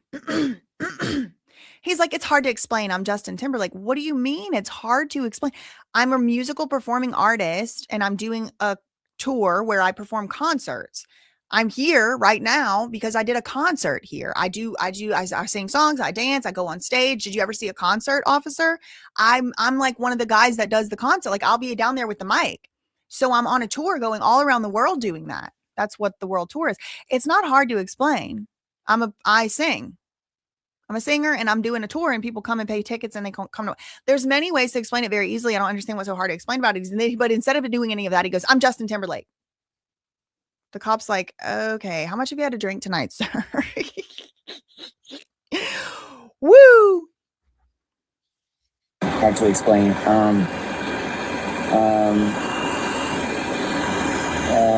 A world tour. I'm Justin Timberlake. What's your name? Justin Timberlake. You are Justin Timberlake? Yeah. You have a license with you? Yeah, I do. What about a driver's license? And then when we do this, just like you're doing right now. Okay. Feet together on the right side. I'm very interested to know what happened between I'm Justin Timberlake, can I see your license right now, and this. I'm very interested to know. Did he call the chief and say I have Justin Timberlake here? I want to know. I want to know. What happened? Hold on. Let me go back. This is 12:20 and 48 seconds. What's your name? Justin Timberlake. You are Justin Timberlake? Yeah. You have a license with you? Yeah, I do. And then when we do this, just like you're doing right And now. 4 minutes later at 12:24. So what happened in the last 3 to 4 minutes? All right. It was like, I'm Justin Timberlake. Do you have a license with you? He said, yeah, I do. And he went to take that license out so fast. Like he thought that was going to help him. It really look how giddy and excited. Yeah, I do. Look how fast he started moving. I'm Justin Timberlake. What's your name? Justin Timberlake. You are Justin Timberlake? Yeah. You have a license with you? Yeah, I do. And then when we do this, just like you're doing right now, feet together on the right side. You're doing it just now. I'm just going to re-explain it before we continue, okay? On the right side, feet together, and then you're going to keep your head straight and just keep your head straight. Only follow with your eyes, okay? Okay. You understand that? All right. Yes, sir.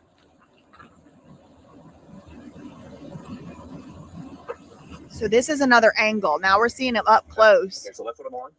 Okay, we've seen Left foot this on the line first. already. And then you're going to put your right foot in I'm front going to of your speed left, this up just until like it's something we okay? haven't You're gonna seen. heel to toe like this. Heel to toe. Up. Put your left foot on the line. Yep. You're going to have your right foot in front of your left heel to toe. We've already seen this, so I'm just kind of like fast. I'm going through it quickly. And you can stay just like that, okay? Okay. So it's going to be a series of 9 heel to toe steps. I'll demonstrate this like you're doing right now. Like this. 1, 2, 3, all the way to 9. Followed by a series of small steps around. 1, 2, 3, all the way up to 9 back. This is going to be heel to toe. So you're going to be clicking your heels as you're going. Arms by your side. While you're doing this, you're going to look down at your toes. We already saw this. I'm just following. Right now, he's under arrest. Under arrest. For general intoxication. Stop it. Justin Timberlake's under arrest. Can you help me, please? Can we do anything? Can you please stop it? I'll do anything. No, it's what it is at this point, okay? So you can't. Wait, hold on. We didn't see this. Let me slow this down. This is some more things. Remember whenever I said just moments ago, I was like, Esty went up to Justin Timberlake and was like, I tried everything. I tried everything I could try. And they're just not having it. I tried everything. Like, she really didn't try that much. Did they cut some stuff out? They did. They cut some stuff out on that New York Post, or like, it wasn't fully complete. Look at this. Look at this.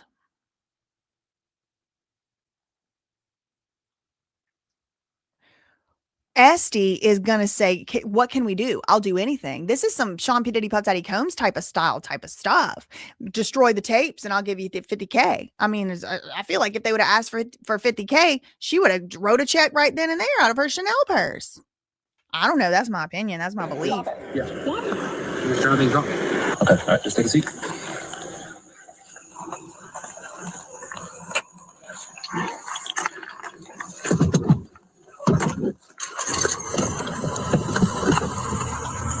Okay, they're putting him in now, he's under arrest. Under arrest? For general intoxication. Stop it. Justin Timberlake's under arrest. Can you help me, please? Can we do anything? Can you please stop it? I'll do anything. No, it is what it is at this point, okay? Well, you can't, put him in jail. Can you help me, please? Can you just stop it? Just stop it. He said, no, it is what it is. At this point, he's going to jail. She said, I'll do anything.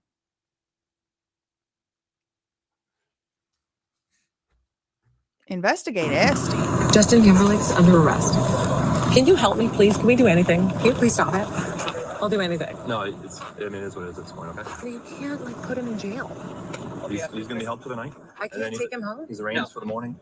There has to be a moment of talking. No, not anymore. Please help me. Not anymore. Hold on. Okay. So Hold on. this is the registration of the vehicle. Just make sure it stays with the vehicle, okay?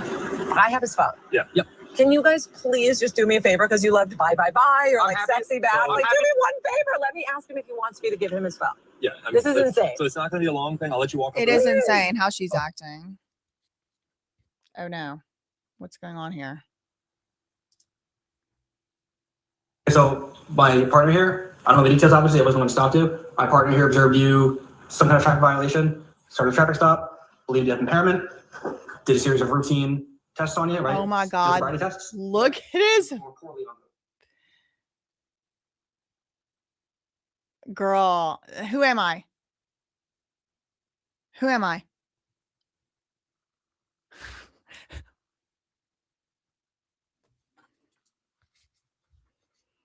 Okay. Based off of his observations, you are intoxicated. Okay. So you were under arrest for DWI. Okay? Okay. Okay, awesome. Lower arrest, you Awesome. understand what was just read to you. Yeah, I hear you. Perfect. And what I'm going to do, I'm going to reread this again. We're going to go through the rest of it, but at this I at this got point, you. I got you. At this point, it asks your initials. If you don't want to initial, you're not required to. You can't be forced to. And I will read the rest of it. Okay? Will you initial or no? No. Okay. No. I'll read the rest of it. Like, Now, do you consent or refuse to the chemical test? no, I'm not doing the chemical test. Like, guys, I don't mean no harm. Like, I understand. We believe you to be under the influence of alcohol and okay. operating a motor vehicle, right? Okay, but I don't mean no harm. I didn't say you did, right? Everyone makes a mistake or two in their life, right? You had too much to drink, you drove the car, right? Okay. It's whatever, I'm not here to judge it. We got a job today. Yes, sir. I appreciate your understanding. By the way, I appreciate that you're doing that. I appreciate that. Thank you. Yeah. What was the traffic violation I missed? I observed you. Just so I know for future reference. I observed you telling to pull stop at the stop sign, and then while you were driving, I'm fast forwarding because we already saw this part. So you were Wait, start over. Sorry. So One more time. you failed to stop at the stop sign, and then Even that, like, maybe he's like just real impaired or whatever, but like, maybe it's a reach. Okay, maybe I'm reaching. All right, I'm admitting that it's possible I'm reaching, but to me, this is like another one of those sort of like personal, psychological manipulation type of tactic to kind of position himself as the one in charge of the conversation. Like, these police officers are his customers and he is or he's the customer and they're providing a service or something. Like whoa, like he's the daddy, like he's the boss. Whoa, start over and say it clear this time. Like it's almost like another like it's this like how to win friends and influence people type of thing. Like if you can get somebody to do you a favor, like, oh, can I just charge my phone? Can I just get it? Here, can I just get a tissue? Can I just get a water? Then look, he's turning back over to this cop over here. I want to just ask you, you know, it seems like he's like, start over, like just so he can get to tell the cops what to do, like a manipulation tactic. I mean, y'all might say it's a reach, but that's my position based on this publicly available, partially redacted body camera footage that's come out so far. By the way, I appreciate that you're doing that. Appreciate that. Thank you. Yeah. What was the traffic violation I missed? I observed you. Just so I know for future reference. I observed you failing to hold the stop sign, and then while you're driving, you failed to keep right on numerous occasions. So you're very. Wait, start over. Sorry. So one more time. Wait, what? Wait, what? Sign, and then while you're operating the motor vehicle, you failed to keep right on your side of the roadway, and you continuously moved off and veered to the left of the roadway. Okay, well, I was just following my friends. Okay, yeah, you should have did it in the lines. You boys treat me like I'm a criminal. I don't want to say that because I mean you're being arrested, so for misdemeanor DWI.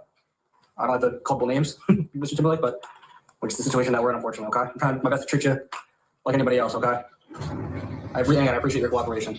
Yeah, man. A lot of people don't cooperate like this, so it goes a long way in my book. I appreciate it. Hey, can I ask you a question? Yeah, happy to answer anything I can. Is this an open process? Yeah, everything is pretty standard. Nothing out of the ordinary. It is for everyone that gets arrested for DWI. Is there anything specifically about it you are wondering, or just No. I just wondered, like you really cuff people up and like. Yeah. I mean, you're in our custody. We have to make sure that people who lock up here don't leave. You know, you can't just leave. You gotta process you, everything like that. Your safety, our safety, things like that. It's just standard protocol. Gotcha. I appreciate you boys for doing your job, man. I appreciate that you understand that we got to do it. Yeah, I appreciate you boys for doing your job. I had one martini and I followed my fucking friends home. Okay, Luna Marie obviously didn't run the blood test. She don't know. We don't know for sure. This is just comedy, but Luna Marine. Oh, wait, hold on. Marinelli. Sorry. Marinelli. Luna Marinelli said it's really not. He's trying so hard to be perceived as a nice, confused white boy. Sir, you are on crack. You are sleeping here today. I don't know if he's on anything, y'all. Maybe he just is sleep deprived. Maybe he's just exhausted from not getting enough sleep. Okay, maybe that's what's going on. But I thought that was a funny little. He said he had one martini and drove and followed his friends home. But y'all, I mean, some of these martinis can have like 4 drinks worth of drink in it. Like even if he had one martini, I need to see what the martini is.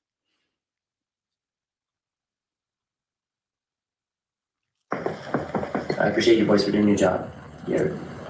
Just look it over real quick before you sign.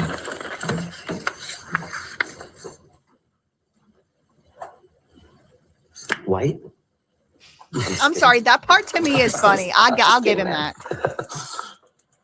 So you're being held for the night, and then in the morning's the arraignment. So in the morning, usually around 9:30. Yeah, all night? It might not be this one. You might be over at the other one. I wouldn't want to sleep in there either. It's kind of scary. And again, like I said, you can make a phone call if you would like. Look at the camera up there. If you wish, or you can call later. Wait a second.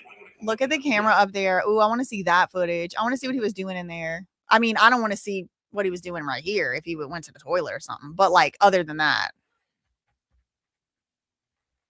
You weren't entitled to have photos.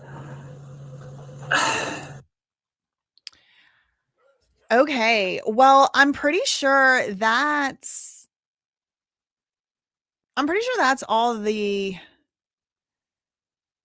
body cam footage that's come out so far. Maybe there's another minute or two floating around, but I think that's pretty much all the body camera footage that has come out of Justin Timberlake's DUI. And I do have more things to say about it in my upcoming BJ Investigates, the Hollywood blacklisting of Janet Jackson. I don't know exactly what the title is going to be, but it's pretty much that. So, you want more Justin Timberlake coverage, do make sure that you are following my other channel, BJ Investigates.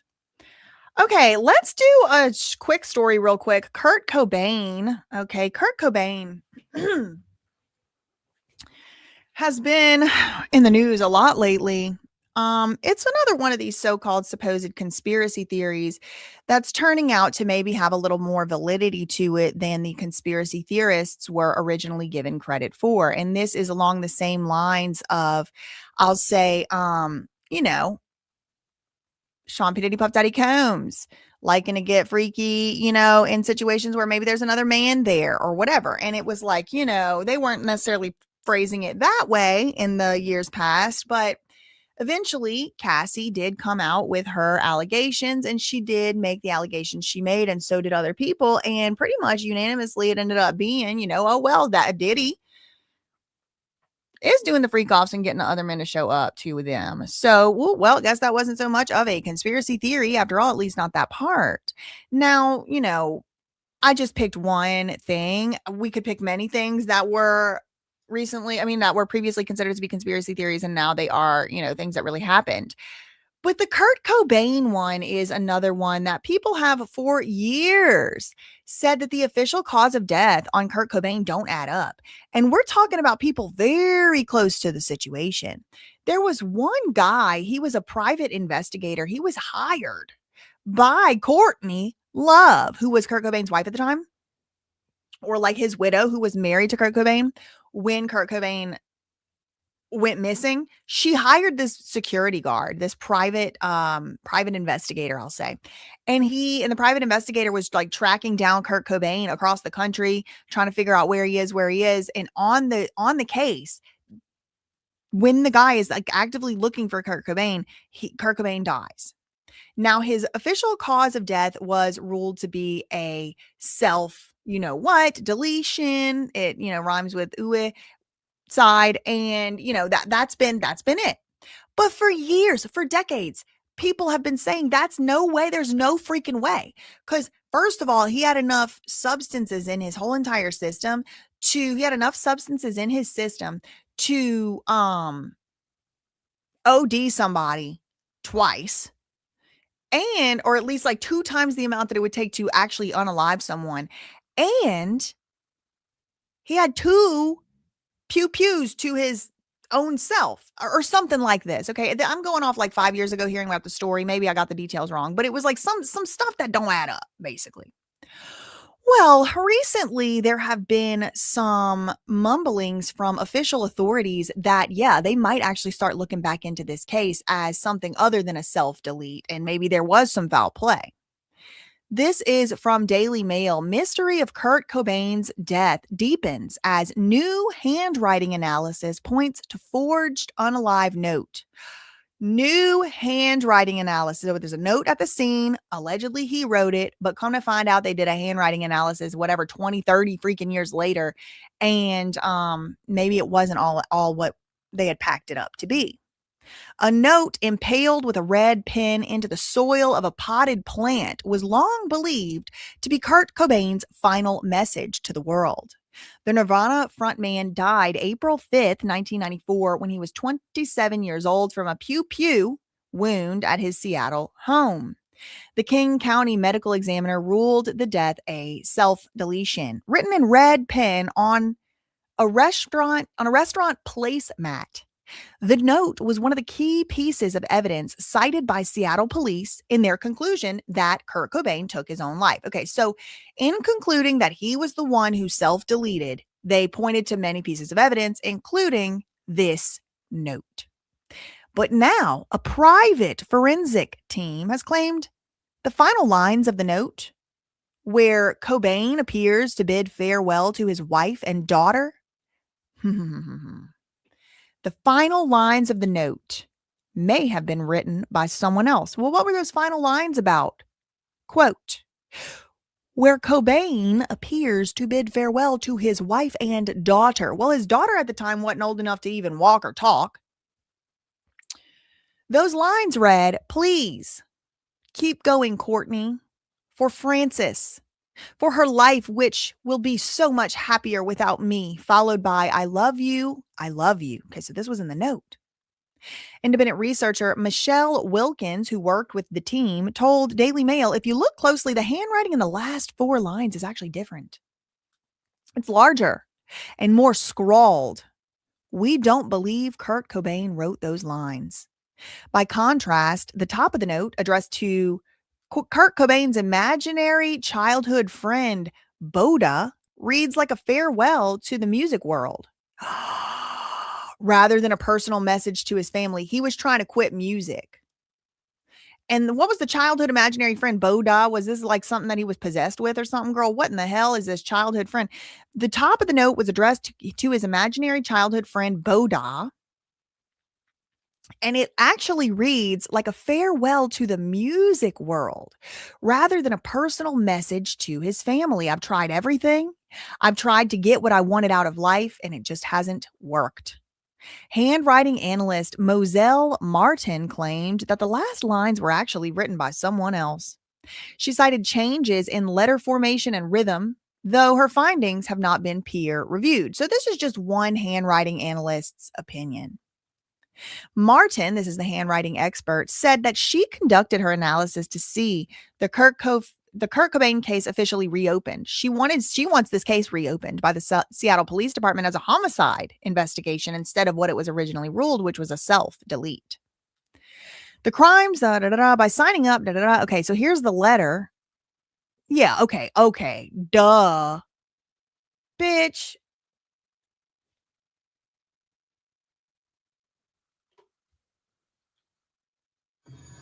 I have my little... Hold on. I have some sound effects to play.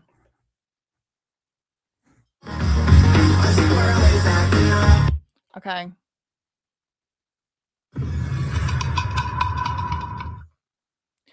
You know what I think about whenever I see this? I might have been born at night, but it wasn't last night. I did not need a special forensic handwriting analyst. Girl, put a 6 in the chat if you did not need a handwriting analyst. Put a 6 if you did not need a handwriting analyst to tell you that the same person did not write this letter that wrote this part. Girl.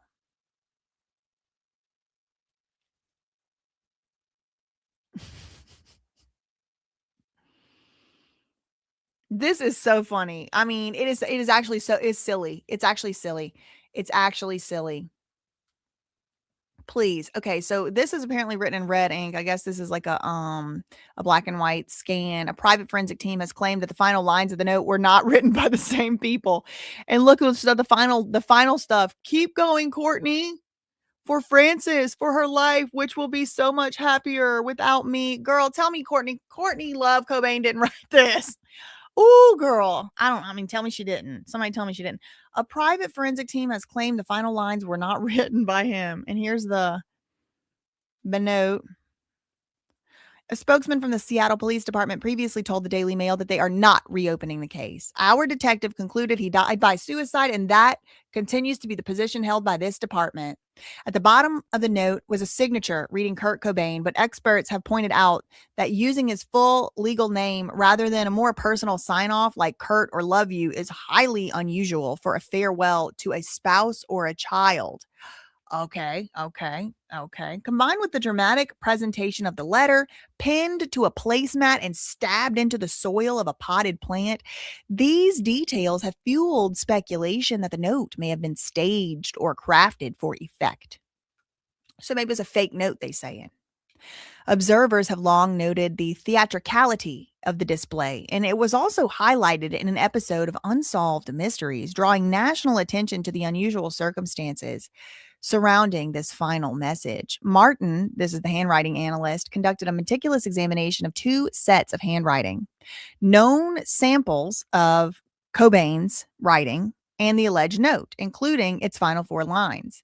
And using both digital and manual forensic tools, she analyzed everything from eye dot placement and vowel shapes to stroke pressure and letter proportions. And her findings confirmed, again, this hasn't been peer reviewed, but according to her, she's confirmed that the main body of the suicide note aligns closely with Cobain's known handwriting. So she's like, look, he probably did write this letter at the top, but not those final 4 lines. Okay, so here's how the letter was found. into the soil of this little garden potted plant display. He was in like a greenhouse of some sort. That's where he was found. This is a quote. When analyzing the contested Kurt Cobain note, forensic handwriting comparison revealed a distinct behavioral fracture. The body of the note aligned with, so the main part of the letter aligned with what Kurt Cobain's writing looked like, but the final 4 lines displayed significant anomalies. On a 5-point comparison scale, the likelihood that Kurt Cobain authored the final lines was rated 4.75, with 5 meaning definitely not. Okay, so 1 would be, yeah, he wrote it. 5 is he definitely did not write it. This 4 lines made a 4.75, like very close to 5. According to the handwriting analyst, this indicates the evidence strongly suggests Kurt Cobain did not write those last 4 lines. She said, while the data strongly supports the final lines were not authored by him, I cannot say with 100% certainty that he didn't write them because I was not there. I wasn't there. I don't know. Who knows? Ethical forensic examination is about probability, not absolute certainty. Certified document examiner James Green also compared the main body of the note with the final 4 lines using the standard forensic methods. These include the ACE process, analyze, compare, evaluate, consistent with the Academy Standards Board. While Green did not definitively identify a second author, he did note several significant differences. So Daily Mail went and asked somebody else to analyze this. The final lines are larger than the rest of the note, suggesting they may have been added later. One theory is that Kurt Cobain wrote the main body in a single sitting and returned to add the final words. Another possibility, though, is that the last lines were added by someone else entirely. Letters throughout those 4 lines do show some similarities to Kurt Cobain's handwriting. Capital letters P and K and C, and his lowercase letters A, S, P, and G. Those were generally consistent. But there were variations, subtle variations in slant, size, and shape that leave room for doubt.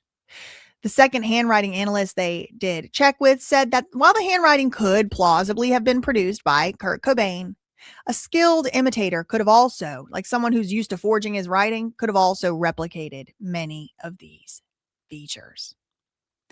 But there you have it. I mean, they did say, no, we're not reopening this. No, we're not doing that.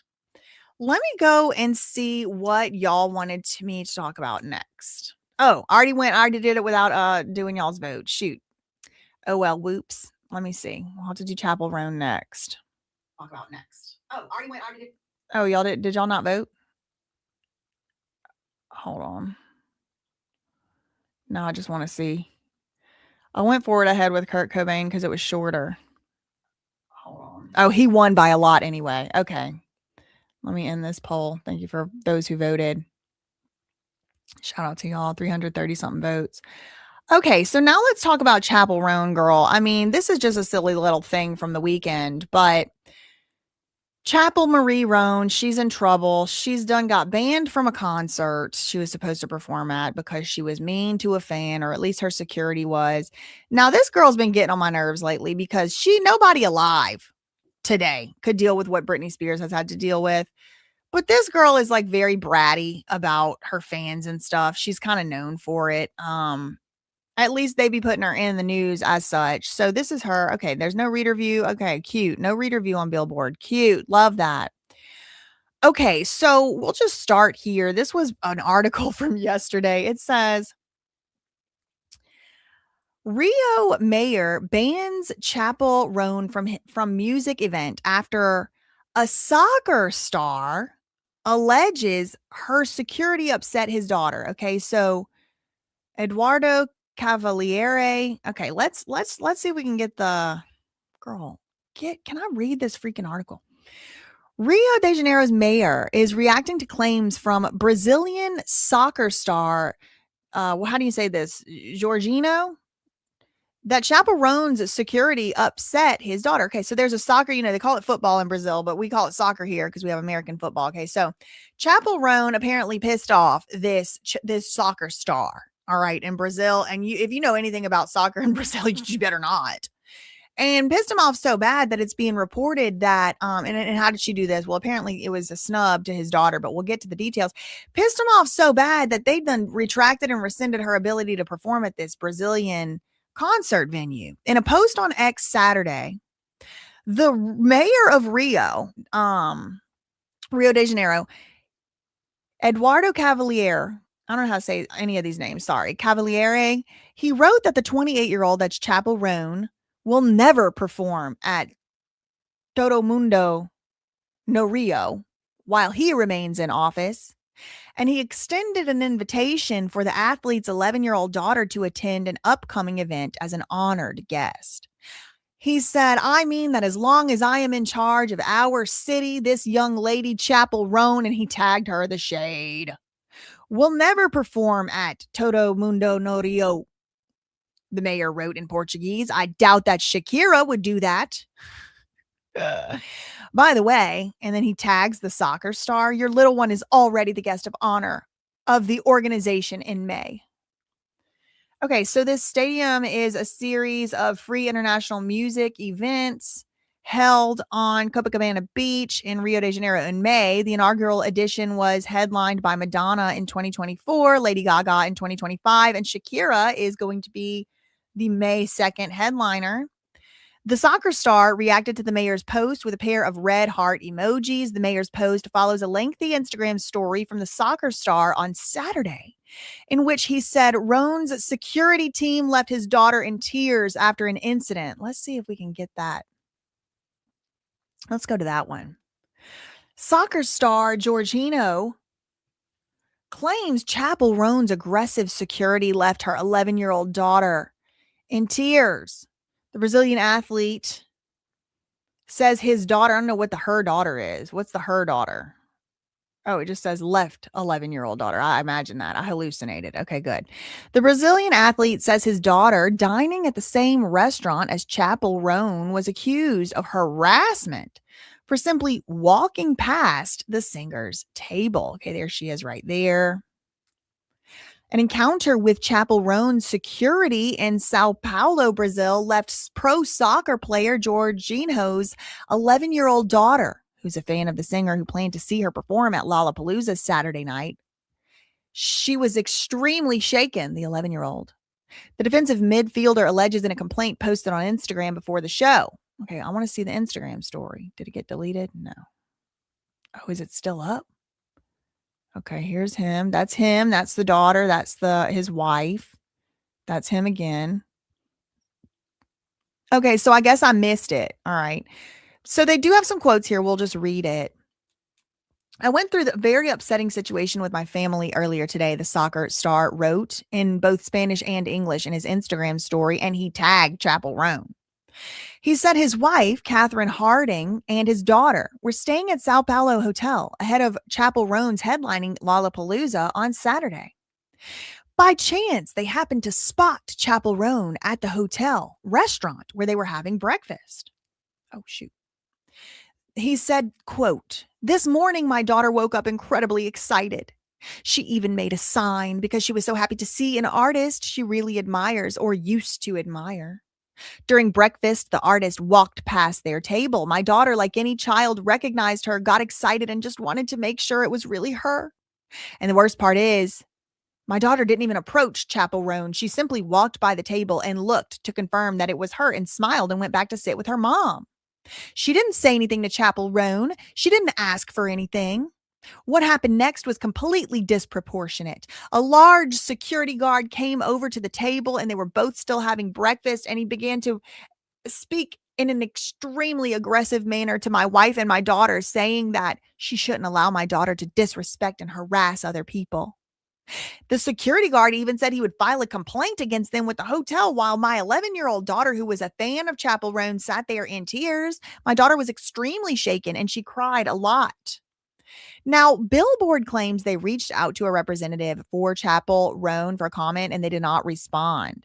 She was taking the stage Saturday night at the Sao Paulo Autodromo de Interlagos. It was just a child admiring someone, said the soccer star. It's sad to see this kind of treatment coming from those who should understand the importance of fans. At the end of the day, they are the ones who build all of this. I sincerely hope this serves as a moment of reflection. No one should have to go through this, especially a child. That's what the soccer star wrote about his daughter and wife having to go through this. And he puts in caps, quote, all caps, "Without your fans, you would be nothing. And to the fans, she does not deserve your affection." Okay. His Instagram stories, he done took down the most it's not up. You know what I mean? Like, it's just, he don't have it up.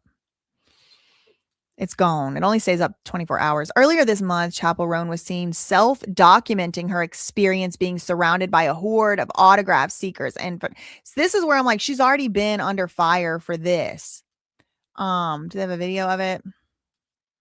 No. Okay. I'm tired of their ads over here. Okay. Girl. Hold on. Let me find my spot.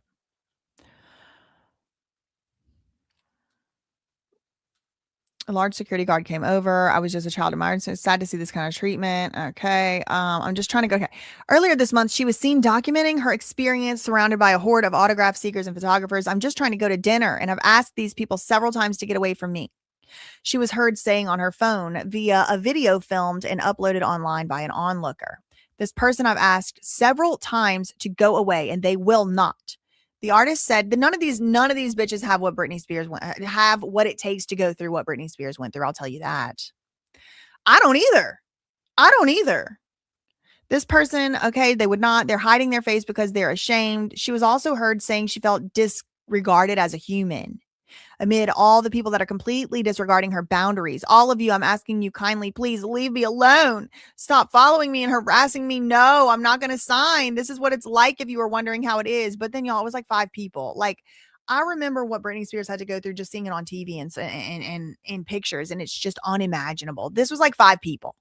Britney was like literally surrounded by hordes and hordes of people that would not leave her alone. They were tripping her. They were getting in the way of her car. They would throw themselves on her hood. I mean, it was insane. It was truly insanity. They had to make a law. Within the city limits of LA, a city code that the paparazzi had to stay a certain amount away and move when certain things were happening and stuff because of Britney. Chappell Roan, whose debut album just came out a couple years ago, reached number 2. Okay, that's it. Most recently released new music last year. Okay. So, there's more to this story. That was the first couple articles. She did apologize. All right. So let's watch her apology. And just while you're watching this apology, I want you to just type in the live chat what comes to your mind just about the scene as you're watching this apology. All right. So this is her. She's apologizing. Chappell Roan, this is from Pop Crave. Chappell Roan responds to the controversy involving a security guard confronting a young fan. "I'm just going to tell my half of the story of what happened today with a mother and child who were involved with a security guard who is not my personal security. I didn't even see a woman and a child. Like, no one came up to me. No one bothered me. Like, I was just sitting at breakfast in my hotel. I think these people were staying at the hotel as well. So the fact that, like, a security guard I did not ask the security guard to go up and talk to this mother and child. They did not come up to me. They weren't doing anything. It's unfair for security to just assume someone doesn't have good intentions when they have no reason to believe because there's no action even taken. Like, I do not hate people who are fans of my music. I do not hate. It's also, to me, it's so strange. She said, "I do not hate people who are fans of my music," instead of "I do not hate my fans." Like, that's what I would expect her to say. Like, "I do not hate my fans." Yeah, Loom said she doesn't even care enough to sit up. This is total. Yeah, that's what a lot of people are mad. Like, was she laying down? First of all, she has the the influencer white, hoodie, basically version of that. She's like no makeup. Usually she's basically in drag. Usually she's like in drag makeup. And today she's decided to come to you with bleached brows, no eyelashes, no drag makeup, hair still wet, laying down in the bed. Like she can't even sit up at the end of the bed, in the bed. Like she's laying down in the bed. Like, that is crazy. I'm sorry to the mother and child that someone was assuming something, that you would do something, and that if you felt uncomfortable, that makes me really sad. You did not deserve that. Okay, well, people didn't really like it. They were like, no, this isn't the point. And you know who else didn't like it at all? The mother of the child. Girl, she's done made a video. So let's see what she had to say. Okay, so we'll read the tweet first.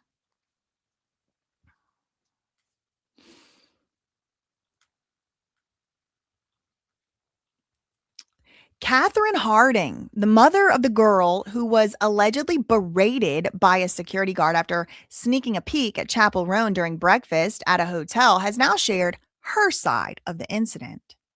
Quote, I know that Chappell has responded saying that it wasn't her security and she didn't do it. So 100%, the security guard was not a security guard at the hotel. That's what I can say. He looks after artists. I don't know if it was her personal security guard, but he was with her. So that's all I know. Okay, the mama is not having it. She said, did she send him to do it? Again, I don't know. Look, I would like to hope not. But at the same time, I think that you have a responsibility when you are a celebrity to make sure, I guess, that the people who work for you and who are acting on your behalf are acting on your behalf.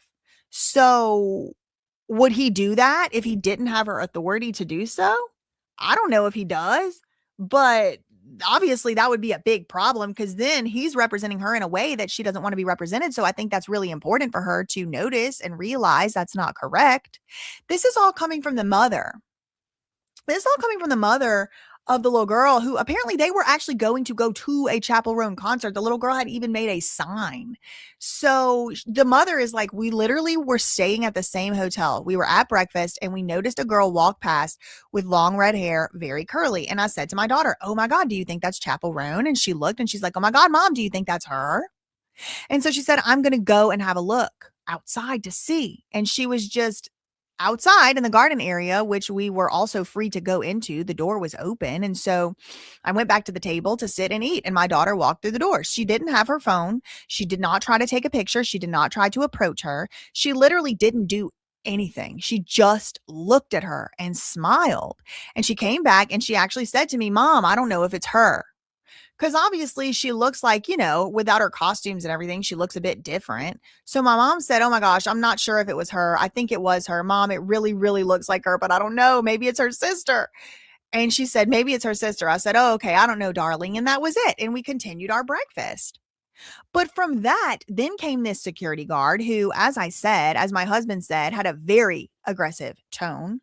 I feel like it was, if she didn't send him, I mean, even if she did send him or she didn't, I don't know. For me, I feel like it was really overstepping a boundary because he was quite intimidating and he is very large. So for him to come over to the table with just a woman and her daughter and we're just eating breakfast and kind of like berate and scold us and say that he was going to complain and tell me that I should be teaching my daughter to be better and that she's badly educated. Oh no, I would have cussed him out. I would have cussed him up one side and down the other. I would have turned my camera on and said, say that again, bitch, because I'm putting it online. I should be teaching my daughter to be better and that it's bad. She's badly educated. And the reason why I'm saying that is because Chappell Roan herself already came out and made that video and said she agreed. She said, these people didn't do anything. They didn't come up to me. I didn't even see them. So Chappell Roan already said nothing happened. They didn't do anything offensive to her. So the fact that they didn't and this man was over there, oh no, you want to call and make a complaint, bitch? I'm calling too. I might call the cops if you don't get away from me while I'm eating my breakfast at the hotel I'm paying to stay at. Come over here and say something else to me and we'll get the cops involved is what I would say. Get your away from me. I might scream, ah, I'm in danger. There's a large man. I might do that. I might do that. Don't come over here at my, no, no, no. That's what I would be doing. Because Chappell Roan already said it. This little girl didn't do nothing. She didn't do anything. She said, I didn't even see them. I didn't even know. So it's not like they were actually doing anything wrong. Chappell Roan already said she wasn't. This man's over here hollering and yelling, though, saying she's a badly educated and we should respect people's privacy and shouldn't harass people. You know what? I bet you that guy did not have a clue this was also a celebrity's family. I mean, that in Brazil, if you play in soccer, you are a celebrity. She said, the mom goes on in her statement, she said, I did try to explain him the situation. She's a child and she was just very excited to see an artist, a singer she admires. And can he not understand that that's all she was doing? I explained to him also that my husband is also a very well-known individual and she's very used to being around people that are well-known and she would never cross somebody's boundaries or overstep a mark.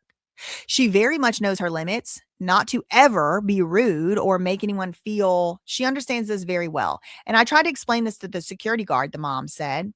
And then it just kept saying, well, if that's the case, then you should know better. You should know how it is. You should know how it is. You should teach your kid. You should teach her to be better. You shouldn't allow her to be like this. And I was just shocked, the mom said. She said, I actually did say to him at the time, well, if this is the case, she doesn't even want people to look at her. She is very welcome to eat breakfast in her room because this here is a public area and I am a paying guest as well as her. So if I want to walk past somebody's table and look right at them, I have every right to do so. I'm not approaching her and I'm not doing anything to make her feel intimidated. This was an 11-year-old child. We came all the way here to watch the show.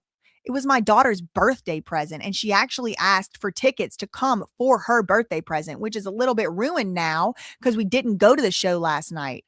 But that's how it is. Yeah, anyway, it's how it is. We'll say no more on it. That's it. I hope maybe if it wasn't her, she learns not to allow these people that work for her to treat people like this. Now, maybe it is. Maybe it isn't. Now, the mom, I did just read her video. It's a 6-minute, 20-second long video. This is her right here.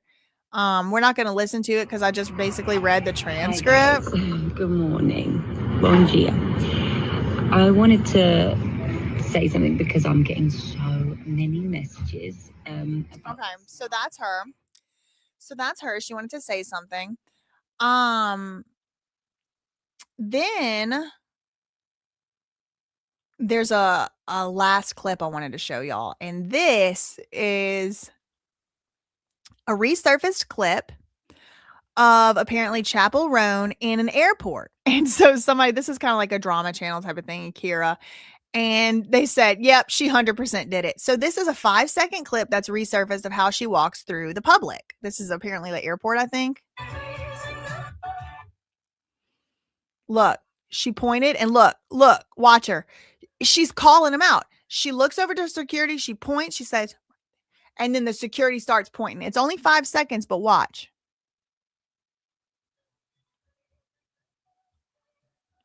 Point. Now he points. What are you doing? One more time. Point. Can you get that guy? Point. Here comes the aggressive black box security. And what does he have? What does he have? Like a Ouija board compass on his shirt? What? It looks like one of those Ouija board things. I never played with a Ouija board and never will. I'm staying far away from those. So people are like, she did it based on how she acts in the past, based on these resurfaced clips, whatever the case may be. Couple more stories I wanted to go over today. Let's see. There's a lawyer in trouble with the Georgia Supreme Court. Let's look into that real quick. There's a lawyer in trouble with the Georgia Supreme Court. They've issued an order directing this woman, counsel for the state, so she's a prosecutor, to file a sworn affidavit. Well, why? Why are they asking her to file a sworn affidavit? She apparently has. Where's the video? She apparently has submitted stuff to the court. That is hallucinated and made up. So I don't know if it's AI or what. Let me do Georgia Supreme Court lawyer what did she stunned, shocked? 5 cases don't exist. Let's try that search.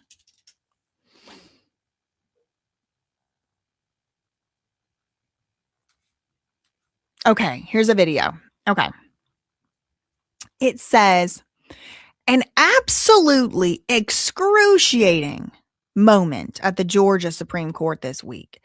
Justice Peterson, that's him, pressed state attorney Deborah Leslie over her citations to cases that apparently don't exist. Oh boy. Okay, so watch this.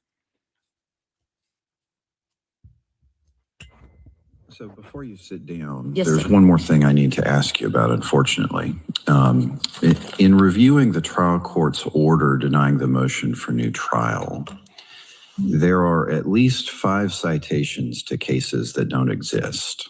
And there's at least 5 more citations to cases that do not support the proposition for which they're cited, including 3 quotations that don't exist. Okay, My that's a understanding telltale is sign of AI use. The one of the things that AI is having an issue with lately and presenting humans with an issue with lately is AI will invent a quote. ChatGPT will invent a quote out of thin air and be like, yeah, according to this article in the New York Times, quote, shit that never happened, stuff that was never said, end quote. So I don't know if this lady was using AI or not, but there were 5 cases that don't exist. And then several other cases that cited to propositions that the cases didn't stand for. So it would be like, just like the court said in John Doe versus Jane Doe, blah, blah, blah, blah, blah, blah. Come to find out the blah, blah, blah, blah, blah, blah isn't even true. Didn't happen in that case. Just made up. So this judge is like, this is unfortunately serious. Listen what else he has to say. It's a 1:27 long clip total. More citations to cases that do not support the proposition for which they're cited, including 3 quotations that don't exist.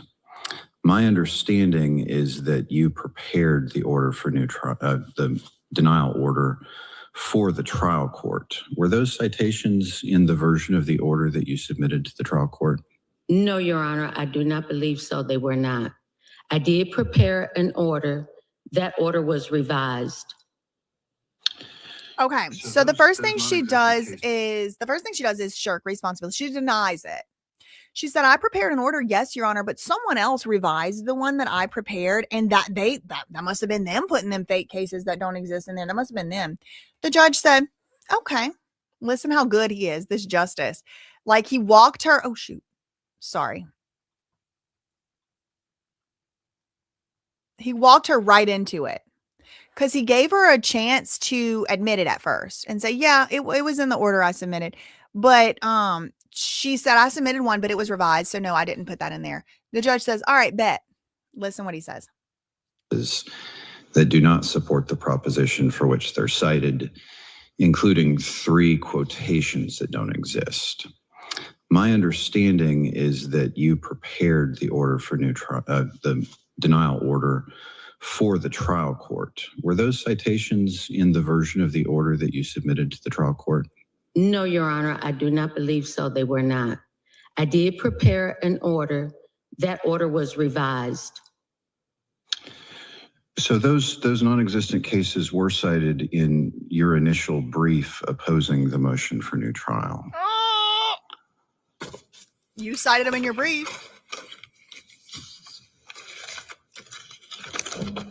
Oh my God, look at this.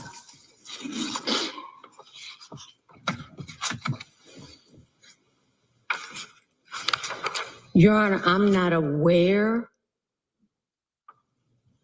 of that, but I would be glad to research that and provide the court with a supplement. Okay, we'll get a briefing order out directing. Okay. So then here's an update. Today, the Georgia Supreme Court. So this is, I don't think it was today. I put this in here. Yeah, it was like yesterday or something. Last couple of days. Update. Today, the Georgia Supreme Court issued an order directing counsel for the state, that was that lady, Deborah Leslie, to file a sworn affidavit. That means, I think, under penalty of perjury, providing a complete explanation for the filings that included non-existent cases and other errors. Okay, so here's the judge's order. The Honorable Supreme Court, again, this is not the Supreme Court of the United States. This is the Supreme Court of Georgia. They met pursuant to adjournment. Hannah Renee Payne, the state. Okay. Counsel for the state is hereby ordered to file a supplemental brief within 10 days attaching as exhibits the following items. A sworn affidavit from counsel providing the following information. A complete explanation based on all information within her possession as to how the September 12th, 2025 order of the trial court denying the motion for a new trial, and which reflects that counsel prepared that order, came to include the following citations. So which ones do they want to know about? Reynolds versus state, Harbuck versus state, Jones versus state, Hughes versus state. 9 cases total. Manzano versus state, Durden versus state, Lang versus state, Nelson versus state, Davis versus state. They also want a complete explanation based on all information within her possession as to how the state's reply brief to the defendant's amended motion for new trial. So what had happened was this person got convicted or charged and found guilty of something, and they're trying to get a new trial. And in the arguing back and forth for the new trial, this lady is filing stuff on the behalf of the state to keep this person, convicted or whatever the case may be. The person's trying to get a new trial. The state's trying to say, no, we got it right the first time. So in this case, the judges are saying, okay, well, hold on. Before we answer any of that, we need to know what the state is even the hell doing over there, putting all these cases that don't exist into these briefs. So we also want a complete explanation based on all information within her possession as to how this state's attorney came to file the state's reply brief, which appears to have removed at least some citations. A complete explanation based on all information within her possession as to how the state's supplemental brief came to include at least some of the citations, and identify whether any other citations in any of those filings are to cases that do not exist or involve non-existent quotations. And if you find that they do, give us a list and an explanation as to how and why that happened as well. What else is the Supreme Court asking from this lady? Any other information counsel believes is relevant to this issue. And secondly, they want the proposed order submitted to the trial court, as well as a copy of all communication between counsel and the trial court regarding the proposed order. Because remember, she said she didn't prepare that order. She prepared one and then it was revised by someone else. So they said, all right, send me the emails between you and the someone else's, because I want to know. I just want to know everything that was said, because if you lied to our face there, you're going to be in even bigger trouble. And guess what else? There was another situation similar to that one. Not even the same lady. This is different. This is a totally different situation. This was posted by a guy on Twitter, Robert Freund Law. So there's a law firm guy. More lawyers in trouble for citing fake cases. This lawyer denied using AI and blamed mistakes in copy and pasting from Westlaw and a cracked laptop screen. The court says AI or not, it doesn't matter. This is a quote from this is a different court. This is a pan epidemic. It's an epidemic going on right now. I wanted to bring it to y'all's attention today on today's show. The judge said in this other case, quote, a simple search of Westlaw and Lexis legal databases or the free Nebraska appellate courts online library would have made clear that these cases do not exist. Supporting arguments with fake cases is so wholly without merit as to be ridiculous and rendered the entire appeal, quote, entirely meritless. AI must be used with caution and humility. Whoa, oh my gosh, this lawyer got sanctioned. Appellate brief was stricken. The appeal was completely dismissed and the counsel was referred to for discipline. Ooh, I got to go look through some cases real quick. If anybody wants to if anybody wants to run one of these cases, cases exist for me? Let me know and I will email you and it'll be a volunteer project and a labor of love because I got to pay my lawyers. But let's read let's read this analysis. This is crazy. Fictitious cases cases and quotations in Jason's brief. Remember y'all, this is the second case. This is a different situation than that lady we just looked at. This is somebody else, a different lawyer, a different state. This is just going on a lot right now, and I wanted to bring it to y'all's attention. This matter right here presents a novel, that means new, issue for Nebraska. The use of fictitious, potentially AI-generated cases. So we don't even have to say for sure it was AI-generated. Holdings and quotations. In both his motion to file a corrected brief and his oral argument, Jason's counsel asserted that he didn't use AI in the drafting of the brief. Instead, his counsel attributes the fictitious cases and quotations in his brief to a screen crack on his laptop and is filing the wrong draft of the brief. Regardless of whether AI was used or not isn't the point, the judges are saying. It's going to be the same analysis regardless. The use of AI has been growing over the past few years, and if used with caution and humility, it can provide benefits to professionals who use it. Unfortunately, the unchecked use of generative AI also leads to court filings that contain realistic but misleading citations and legal assertions that are either entirely made up or from a real source that doesn't contain the purported language cited. So they'll have a whole quote and say it came from, Doe versus State or whatever, and there's no quote that says that in there. But Doe versus State is a real case, but that quote's not in there. While it is unclear whether Jason's counsel made these false statements of law knowingly, we agree with those courts that have found conscious avoidance, which is where they failed to adequately review a brief and verify that the law presented is good, satisfies the knowingly requirement. Even if the initial submission of the fake authority was not done knowingly, counsel failed to ever attempt to correct the false statements of law until after being made aware by Jennifer's motion to strike. At oral argument, Jason's counsel conceded only after being pressed by questioning from the bench that the authority cited in his brief was not properly grounded. Jason's counsel, this is the lawyer, submission of a brief with numerous fake citations and quotations is a serious dereliction of his duty. Citing non-existent case law, misrepresenting the holdings of a case, that is making false statements to a court. It does not matter if AI told you so. Okay, so they're starting to hold lawyers accountable as if they are lying to the court. And I totally agree. They should do this. You put some of these lawyers have people's whole lives in their hands. You're not even going to make sure that the thing is true. You're not even going to make sure these things exist. Oh no, you got to go. Supporting arguments, it does not matter if AI told you so. Supporting arguments in such a manner is certainly wholly without merit as to be ridiculous. We refer the lawyer to the disciplinary committee to investigate the filing of Jason's appellate brief with fictitious and misrepresented authority. Okay, so they're getting serious out here, cracking down on lawyers and people who are filing things in court. They are basically saying it's fraud upon the court. You are lying to the court if you do that. And I'm glad. Imagine studying law for 10 years and practicing for several. And somebody said, Christine said, how, as a lawyer, how can you just make up fake cases and not expect to get caught? I don't think they do make them up.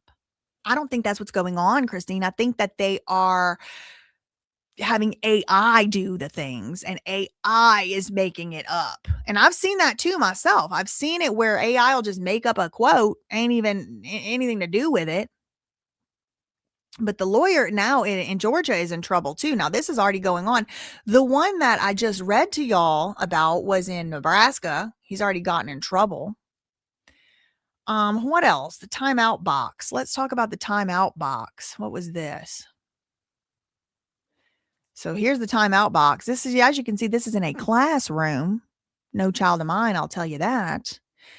Update. Police arrested a special ed teacher who had a timeout box in her classroom on charges of child endangerment Wednesday. And this circles back all the way. Put a 7 in the chat if you've been in here since the DUGGAR Saga. Earlier, we were talking about doorknobs on the outside and the inside and the this, that, the other.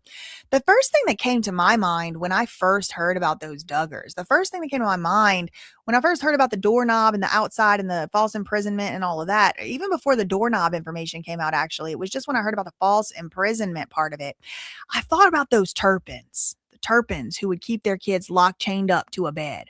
I thought about those Hildebrand, the Jody Hildebrand, and the kids that the Frankie kids. They were locking them kids up in the safe, the bank safe. So I thought about that.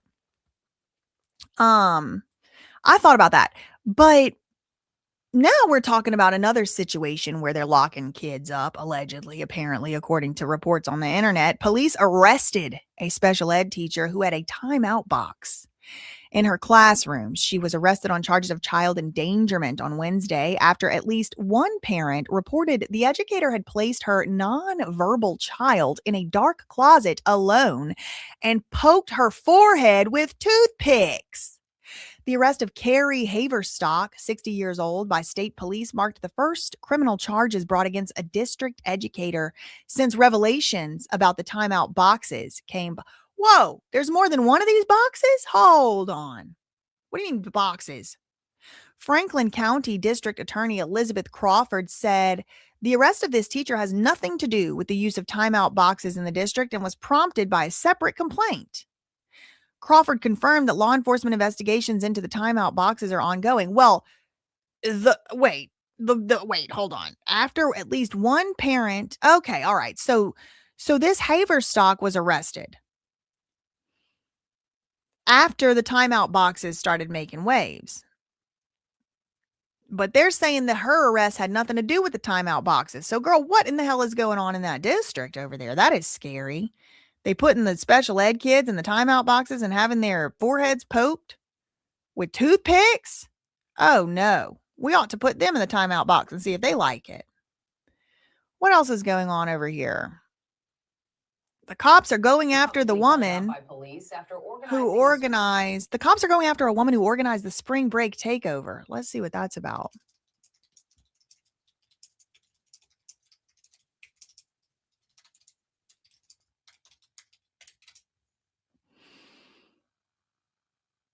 Oh, girl, the cops done banned twerking in Daytona Beach, girl.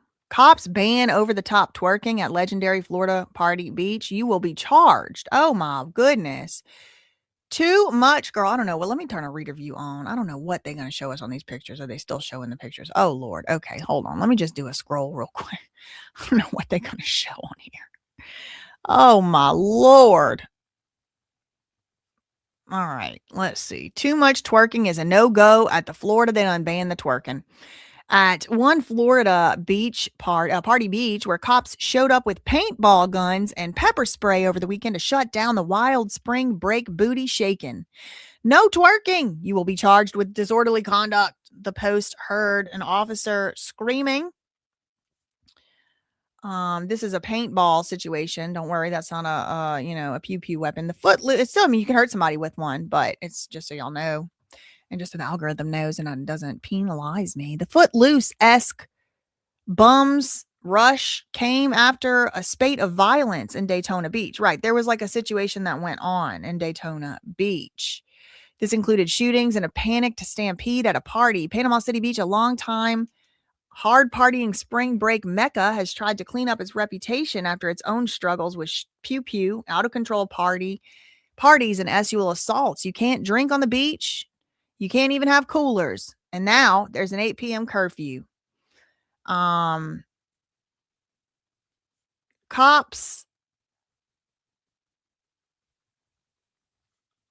Oh. This is where the Truman Show was. Okay. Cops were out in full force this weekend to make sure teen spring breakers minded their P's and Q's. There's a guy that had gotten arrested. Influencers on TikTok and Instagram have helped make the typically picturesque village a major destination for the teen and college set, leading to a new curfew for minors and an entire marketing campaign urging parents to keep track of their kids.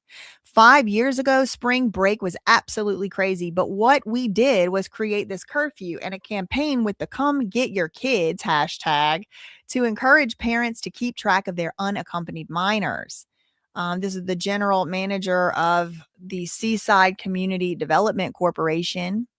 In Okaloosa County, or Okaloosa, that's home of Destin, Florida, deputies have recently issued nearly 300 citations for various party-related crimes, including alcohol-related offenses. Tommy Ford, sheriff of Bay County. Now, Bay County, again, this is looping us back to the Duggar story, because Bay County is where allegedly Joseph Duggar's first allegations that started and kicked all of this off came from. Bay County is where they were when the alleged incident with the 9-year-old occurred, which he apparently allegedly has admitted to. So now we're talking about, Bay County, Panama City Beach said the problems are twofold. First of all, high schools in nearby Atlanta have started coordinating their spring break schedules, meaning that all the kids are swarming into the town like locusts at once. So they're not all, used to be kind of staggered spring breaks. Look, this was a horrible incident where there were shots being fired. Second, there's been an advent of takeovers, informal flash meetups organized on social media. When you have thousands of people showing up in one place, there are some with pew-pews, there's gangbangers who do show up, and you have crowd dynamics where someone pulls out a pew-pew and it causes a stampede. As for the twerking, it is not inherently against the law unless it becomes lewd or if there's a noise ordinance complaint. So they're saying, look, yeah, you're not getting arrested just for twerking. It's like if you're twerking and it's a noise complaint, or you're twerking and you're out past the curfew. It's more that type of thing. In Daytona Beach, the local sheriff has vowed to crack down on instigators of mayhem and even sue the organizers of last week's dangerous beach takeover. Because people, there was shots. There was real shots. It wasn't just like, oh, they're being loud. No, like there was people running for their lives, stampedes. They were, people got hurt in the stampede. And the police have to do something about it. It's their duty. It's their job. He said he's concerned the crackdown is going to drive throngs of youngsters to his town. But he said if they do come, I'm going to be ready for them. All right. So here is the news report that apparently they are going to be charging someone. A woman is being publicly called out by police after organizing a spring break event, and now she could be forced to pay for everything. Her name is Aaliyah Brooks. This happened in Daytona Beach, Florida. She promoted a spring break takeover online. No permits, no official approval, but the event still went on. Crowds showed up. Things got out of control. Trash was left everywhere. Police had to step in. Fire, EMS, cleanup crews, all deployed. And now she may be responsible for all of it. Authorities say they warned her in advance. A cease and desist letter was warned sent, her. but she ignored it. Wait, so now is this a baddies? Hold on. Did I see baddies somewhere? I just made that up. No, right here, look. Oh man, that baddies, I'm telling y'all, one day everybody's going to know what I know about baddies and what I know by, my feelings. I don't know it as a fact. I think it's a human trafficking organization. I'll just say that. I think it's a front for human trafficking. But that's my thoughts, beliefs, and opinion. Everybody is innocent until proven guilty. Everybody's innocent until proven guilty. I'm just a lady speculating. All right. That's my opinion. I'm allowed to have it. I could be wrong. A cease and desist letter was sent, but she ignored it. So now it escalated. Police publicly released her name and identity, put her on notice online. Their message was clear. We're coming after you. They even warned her assets could be targeted, her car, her money. And it doesn't stop there. Anyone involved in promoting the event could also be held accountable. This is no longer just a party. It's about who pays for the chaos. Do you think she just tell me, girl, tell me the ChatGPT wrote your short script without telling me, girl? Y'all gotta listen. I don't actually think there's anything wrong with using ChatGPT, Claude, whoever, wherever to write your script, but you gotta change up the ChatGPT language or else it just becomes so obvious. In my opinion, I don't know. I wasn't there. Maybe she wrote that. Maybe the ChatGPT based their writing based on her writing. Anyway, so yeah, I actually do think whenever there's situations where people are actually their lives are at risk, the cops do need to do something. So they said they even warned her, and then she still didn't listen to them. She still threw the party and kept promoting the party, and someone then did get hurt. I think she should get in trouble for that. That's my opinion. Let me know in the comments down below what you think. What about this? Mystery of 5 missing... New story. Mystery of 5 missing scientists sends chills across America. This is like the conspiracy theory segment, but is it a conspiracy theory if it turns out to be true is the question. 3 are dead And one troubling link is now under scrutiny in D.C. A chilling pattern has emerged after a string of United States scientists died or went missing in the recent months. Retired General William Neil McCaisland, he's 68 years old, and NASA aerospace engineer Monica Jacinto Reza, 60 years old, were both major figures in the Air Force Research Laboratory. The General, William McCaisland, oversaw Reza's work on creating a futuristic metal for rocket engines. Within the span of 8 months, both have mysteriously vanished without a trace, while allegedly hiking in the Southwest United States. Girl, did they check whoever has Nancy Guthrie? That's the Southwest too. What's going on? Why are old people coming up missing? McCaslin's reported ties to secret UFO programs at Wright-Patterson Air Force Base in Ohio, and Reza's work with space-age technology used for advanced propulsion have led many to claim, without evidence, that the pair are fleeing from parties who wish to silence them because of what they know. But independent researchers and even a member of Congress fear the pattern has grown even darker after 3 scientists in the fields of chemical biology, nuclear fusion, and astrophysics were unalived or found dead in the last 3 months.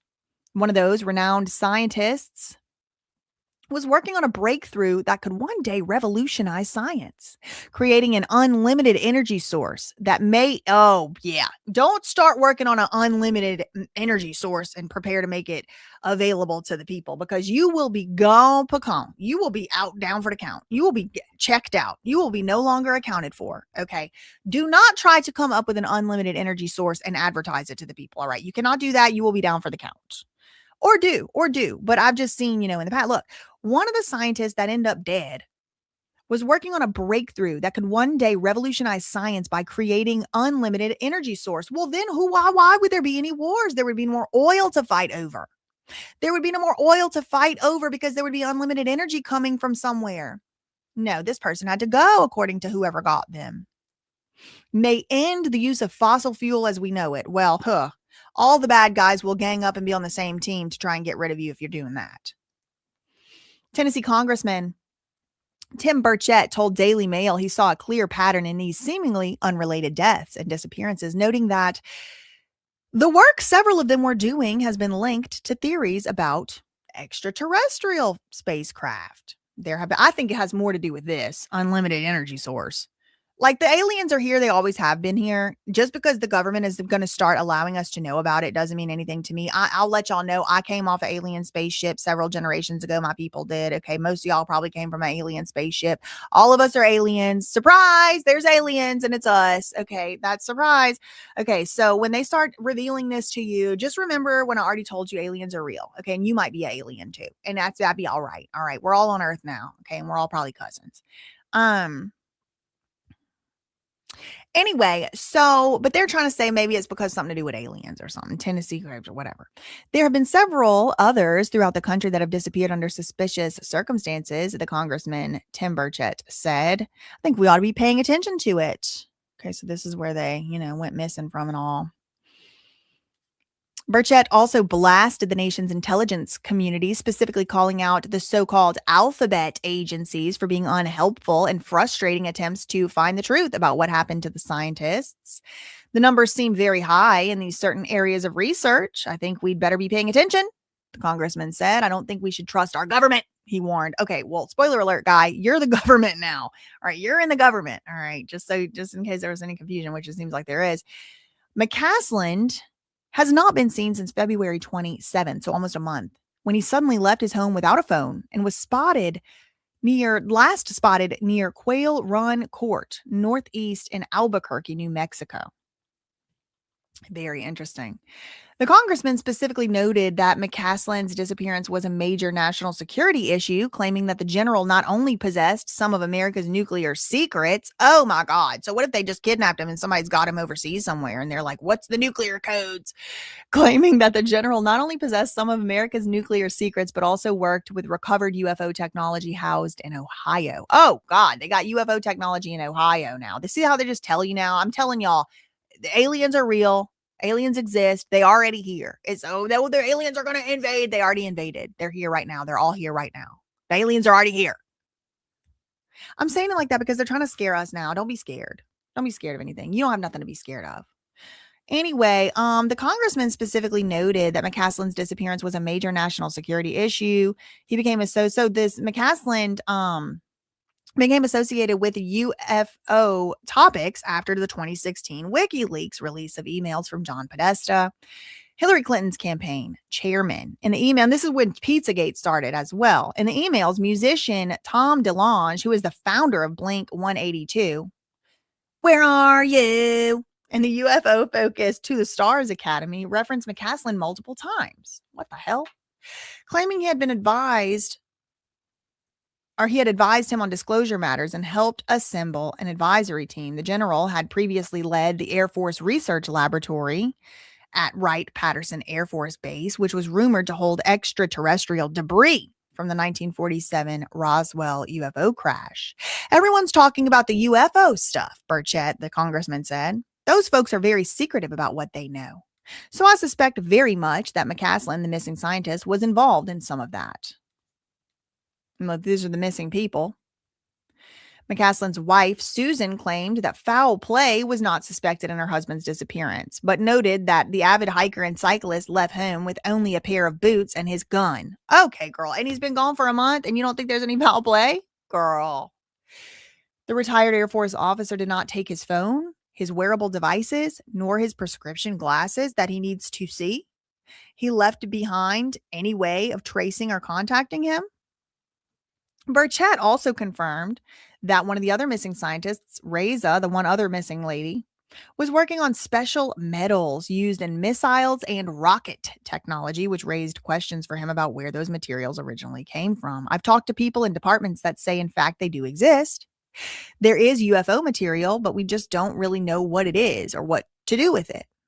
The congressman said he had spoken with members of the intelligence community who said they had no knowledge about UFOs or the military's alleged work to reverse engineer that technology. I honestly think they both are telling the truth as far as they know it, because it's a very compartmentalized issue. They're not telling everybody in the departments. It's just the people at the top that know. One of the missing scientists was the co-inventor of the special metal called Mondaloy and was serving as the director of the materials processing group at NASA's Jet Propulsion Laboratory when she vanished without a trace last summer. Conspiracy theorists have noted that an online memorial claiming Reza was dead appeared on the website Find a Grave just 4 days into the search. But that page has mysteriously been taken down after alleging Reza was given a green burial, meaning her body would have needed to be found, placed in a biodegradable container, and put straight into the earth. Investigators with the Los Angeles County Sheriff's Department have not announced the discovery of a body, though, and the case, technically, does officially remain unsolved. Meanwhile, those are the two missing ones. Meanwhile, we got 4 other people dead. The deaths of the other three scientists have been equally disturbing. This is Nuno Loriero. 47 years old, he was assassinated at his home in the Boston suburb of Brookline. I actually used to live there. I lived in Brookline, Massachusetts, in Coolidge Corner. Put an 8 in the chat if you know where Coolidge Corner is. He was assassinated at his home in Brookline on December 15th, 2025. Authorities said the gunman was Claudio Neves Valente, a former classmate in Portugal.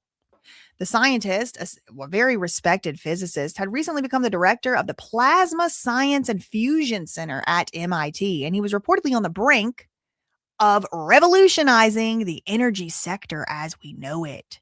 His research centered on plasma physics, the study of superhot ionized gases, and how to apply them to fusion energy, a promising clean power source.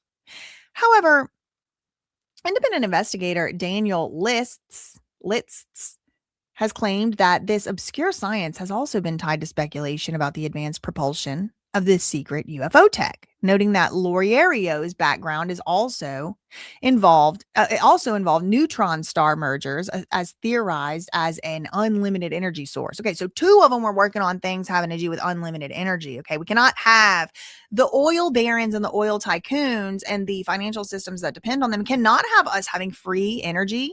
They don't even want us to have free water. They don't even want us to have free air. Okay, then no, you got to come to the dinosaur bone fossil fuels for it. Two people now missing or dead were working on ways that may end up giving us unlimited free energy and clean. Moving on to someone else we talking about now, an astrophysicist named Carl Grillmayer, 67 years old. He was killed in his home last month, February 16th, 2026, after being mysteriously gunned down on his front porch around 6 a.m. local time. Grillmayer had contributed to the discovery of water on a distant planet. Water on another planet. Colleagues called his work ingenious and added that the research could point to signs of life less than 160 light years from Earth. The Los Angeles County Sheriff's Department named Freddie Snyder, 29 years old, as a person of interest in the homicide case and later charged him with murder, carjacking, and burglary. However, the police did not release a motive in the alleged homicide, and it was unclear if the two men even knew each other or whether the shooting was targeted. This is where he lived, very, very rural. And finally, meanwhile, the remains of 45-year-old Jason Thomas were discovered just a few days ago, March 17th in Wakefield, Massachusetts at Lake Quannapowitt. Thomas had been the assistant director of chemical biology at Novartis. Isn't that the Ozempic company? No, that's Novo Nordisk. Is Novartis related to Novo Nordisk? Thomas had been the assistant director of chemical biology at Novartis, a global pharmaceutical company, before disappearing December 12th, a few months ago. His work reportedly focused on using chemistry and biology to discover and create new medicines, including potential treatments for cancer. Novartis has active contracts with the U.S. Department of War and has previously worked with the Department of Health and Human Services. The Daily Mail has reached out to Novartis for comment on the nature of Thomas's work. The Wakefield Police Department said the cause of death still needs to be determined, but no foul play is suspected. So here is him walking some dogs. He was found dead after being pulled from a Massachusetts lake on March 17th. He had been missing since December. When asked if the public was taking this mysterious string of events seriously enough, the congressman who's trying to whistleblow on all this said, "I'm thinking it is now." So the public is now starting to put the dot, connect the dots or whatever. However, the congressman said he feared it had taken too long for the disappearances and deaths to gain mainstream attention, allowing the trail to cool off. He might find McCaslin, the missing scientist, he said, but I don't want to speculate on what's happened to him or where he is now. But anytime there's a delay between the disappearance and us taking it seriously, that begs the question, why?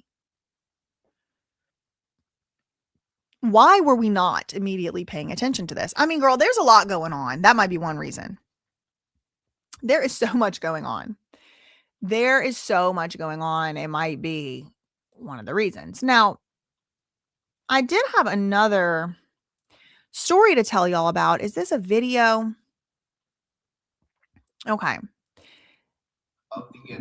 Now we're going to a new topic. This is just one of the little, smaller squirrel acting up topics here. This is pure evil. A Miami doctor was caught on camera assaulting a sedated patient. The wildest part?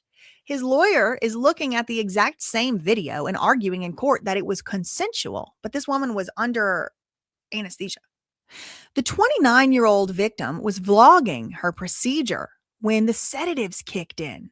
Her phone fell face down, but the camera was still facing up, recording everything while she was unconscious.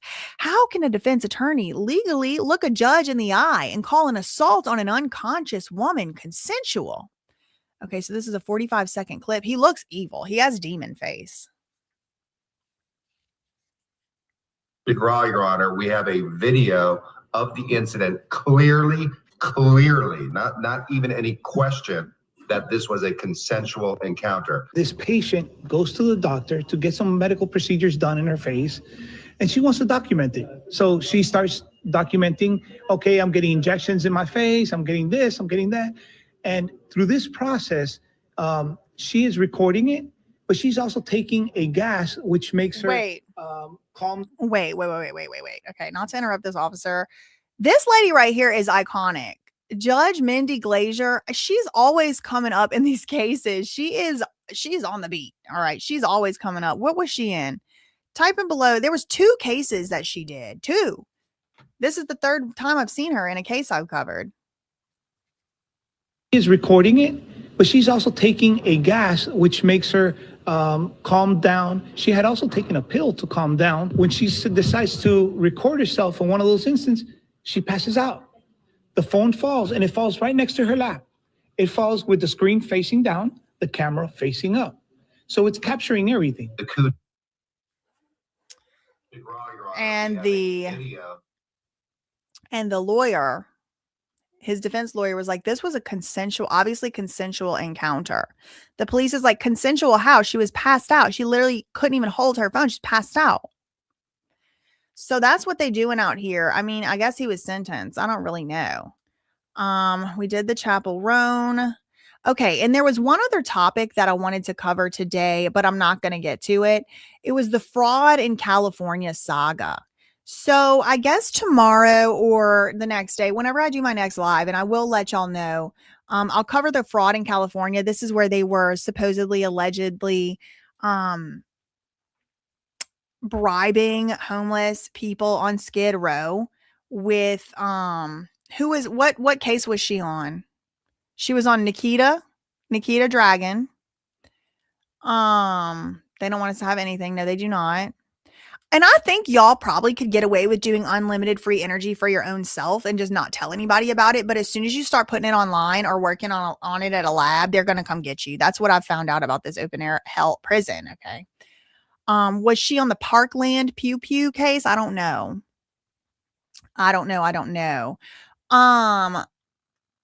So this one was the one where they were like supposedly, allegedly bribing homeless people with cigarettes to get them to sign petitions or something. I have quite a few links on that, and I've already been on here for like 4 hours. So I am going to call it a day on this one. I don't think there's a David. I didn't say there was going to be a David section today, did I? I mean, maybe I said last time I would cover David today. I don't feel like it. There's no update I really care to cover at this point.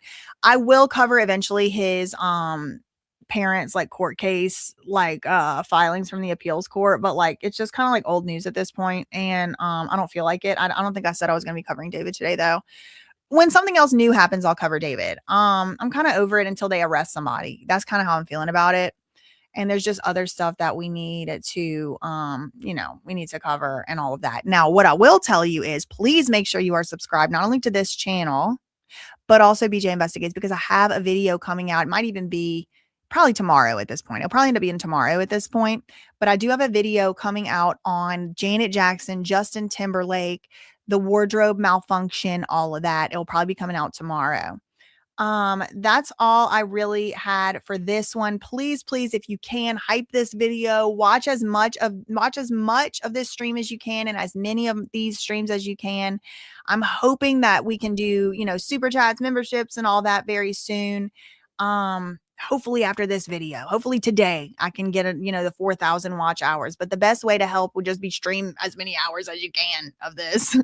And that'll be the biggest help. It's been exciting. It's been a bit of a whirlwind starting this new channel. Shout out to the OGs who have been here all day, who have been here for years. Shout out to those who especially have been with me through since the Free Britney era. I know there's quite a few hundred of y'all there. Shout out to those who came through in the BAM era. Shout out to those who came through in the Amanda Rab and everybody in between, the auditor days and everything else. I really appreciate y'all going on this journey, you could say, with me, and for the most part, y'all let me be me, let me do what I need to do to get done what I need to get done, and just being along for the ride. I really appreciate it.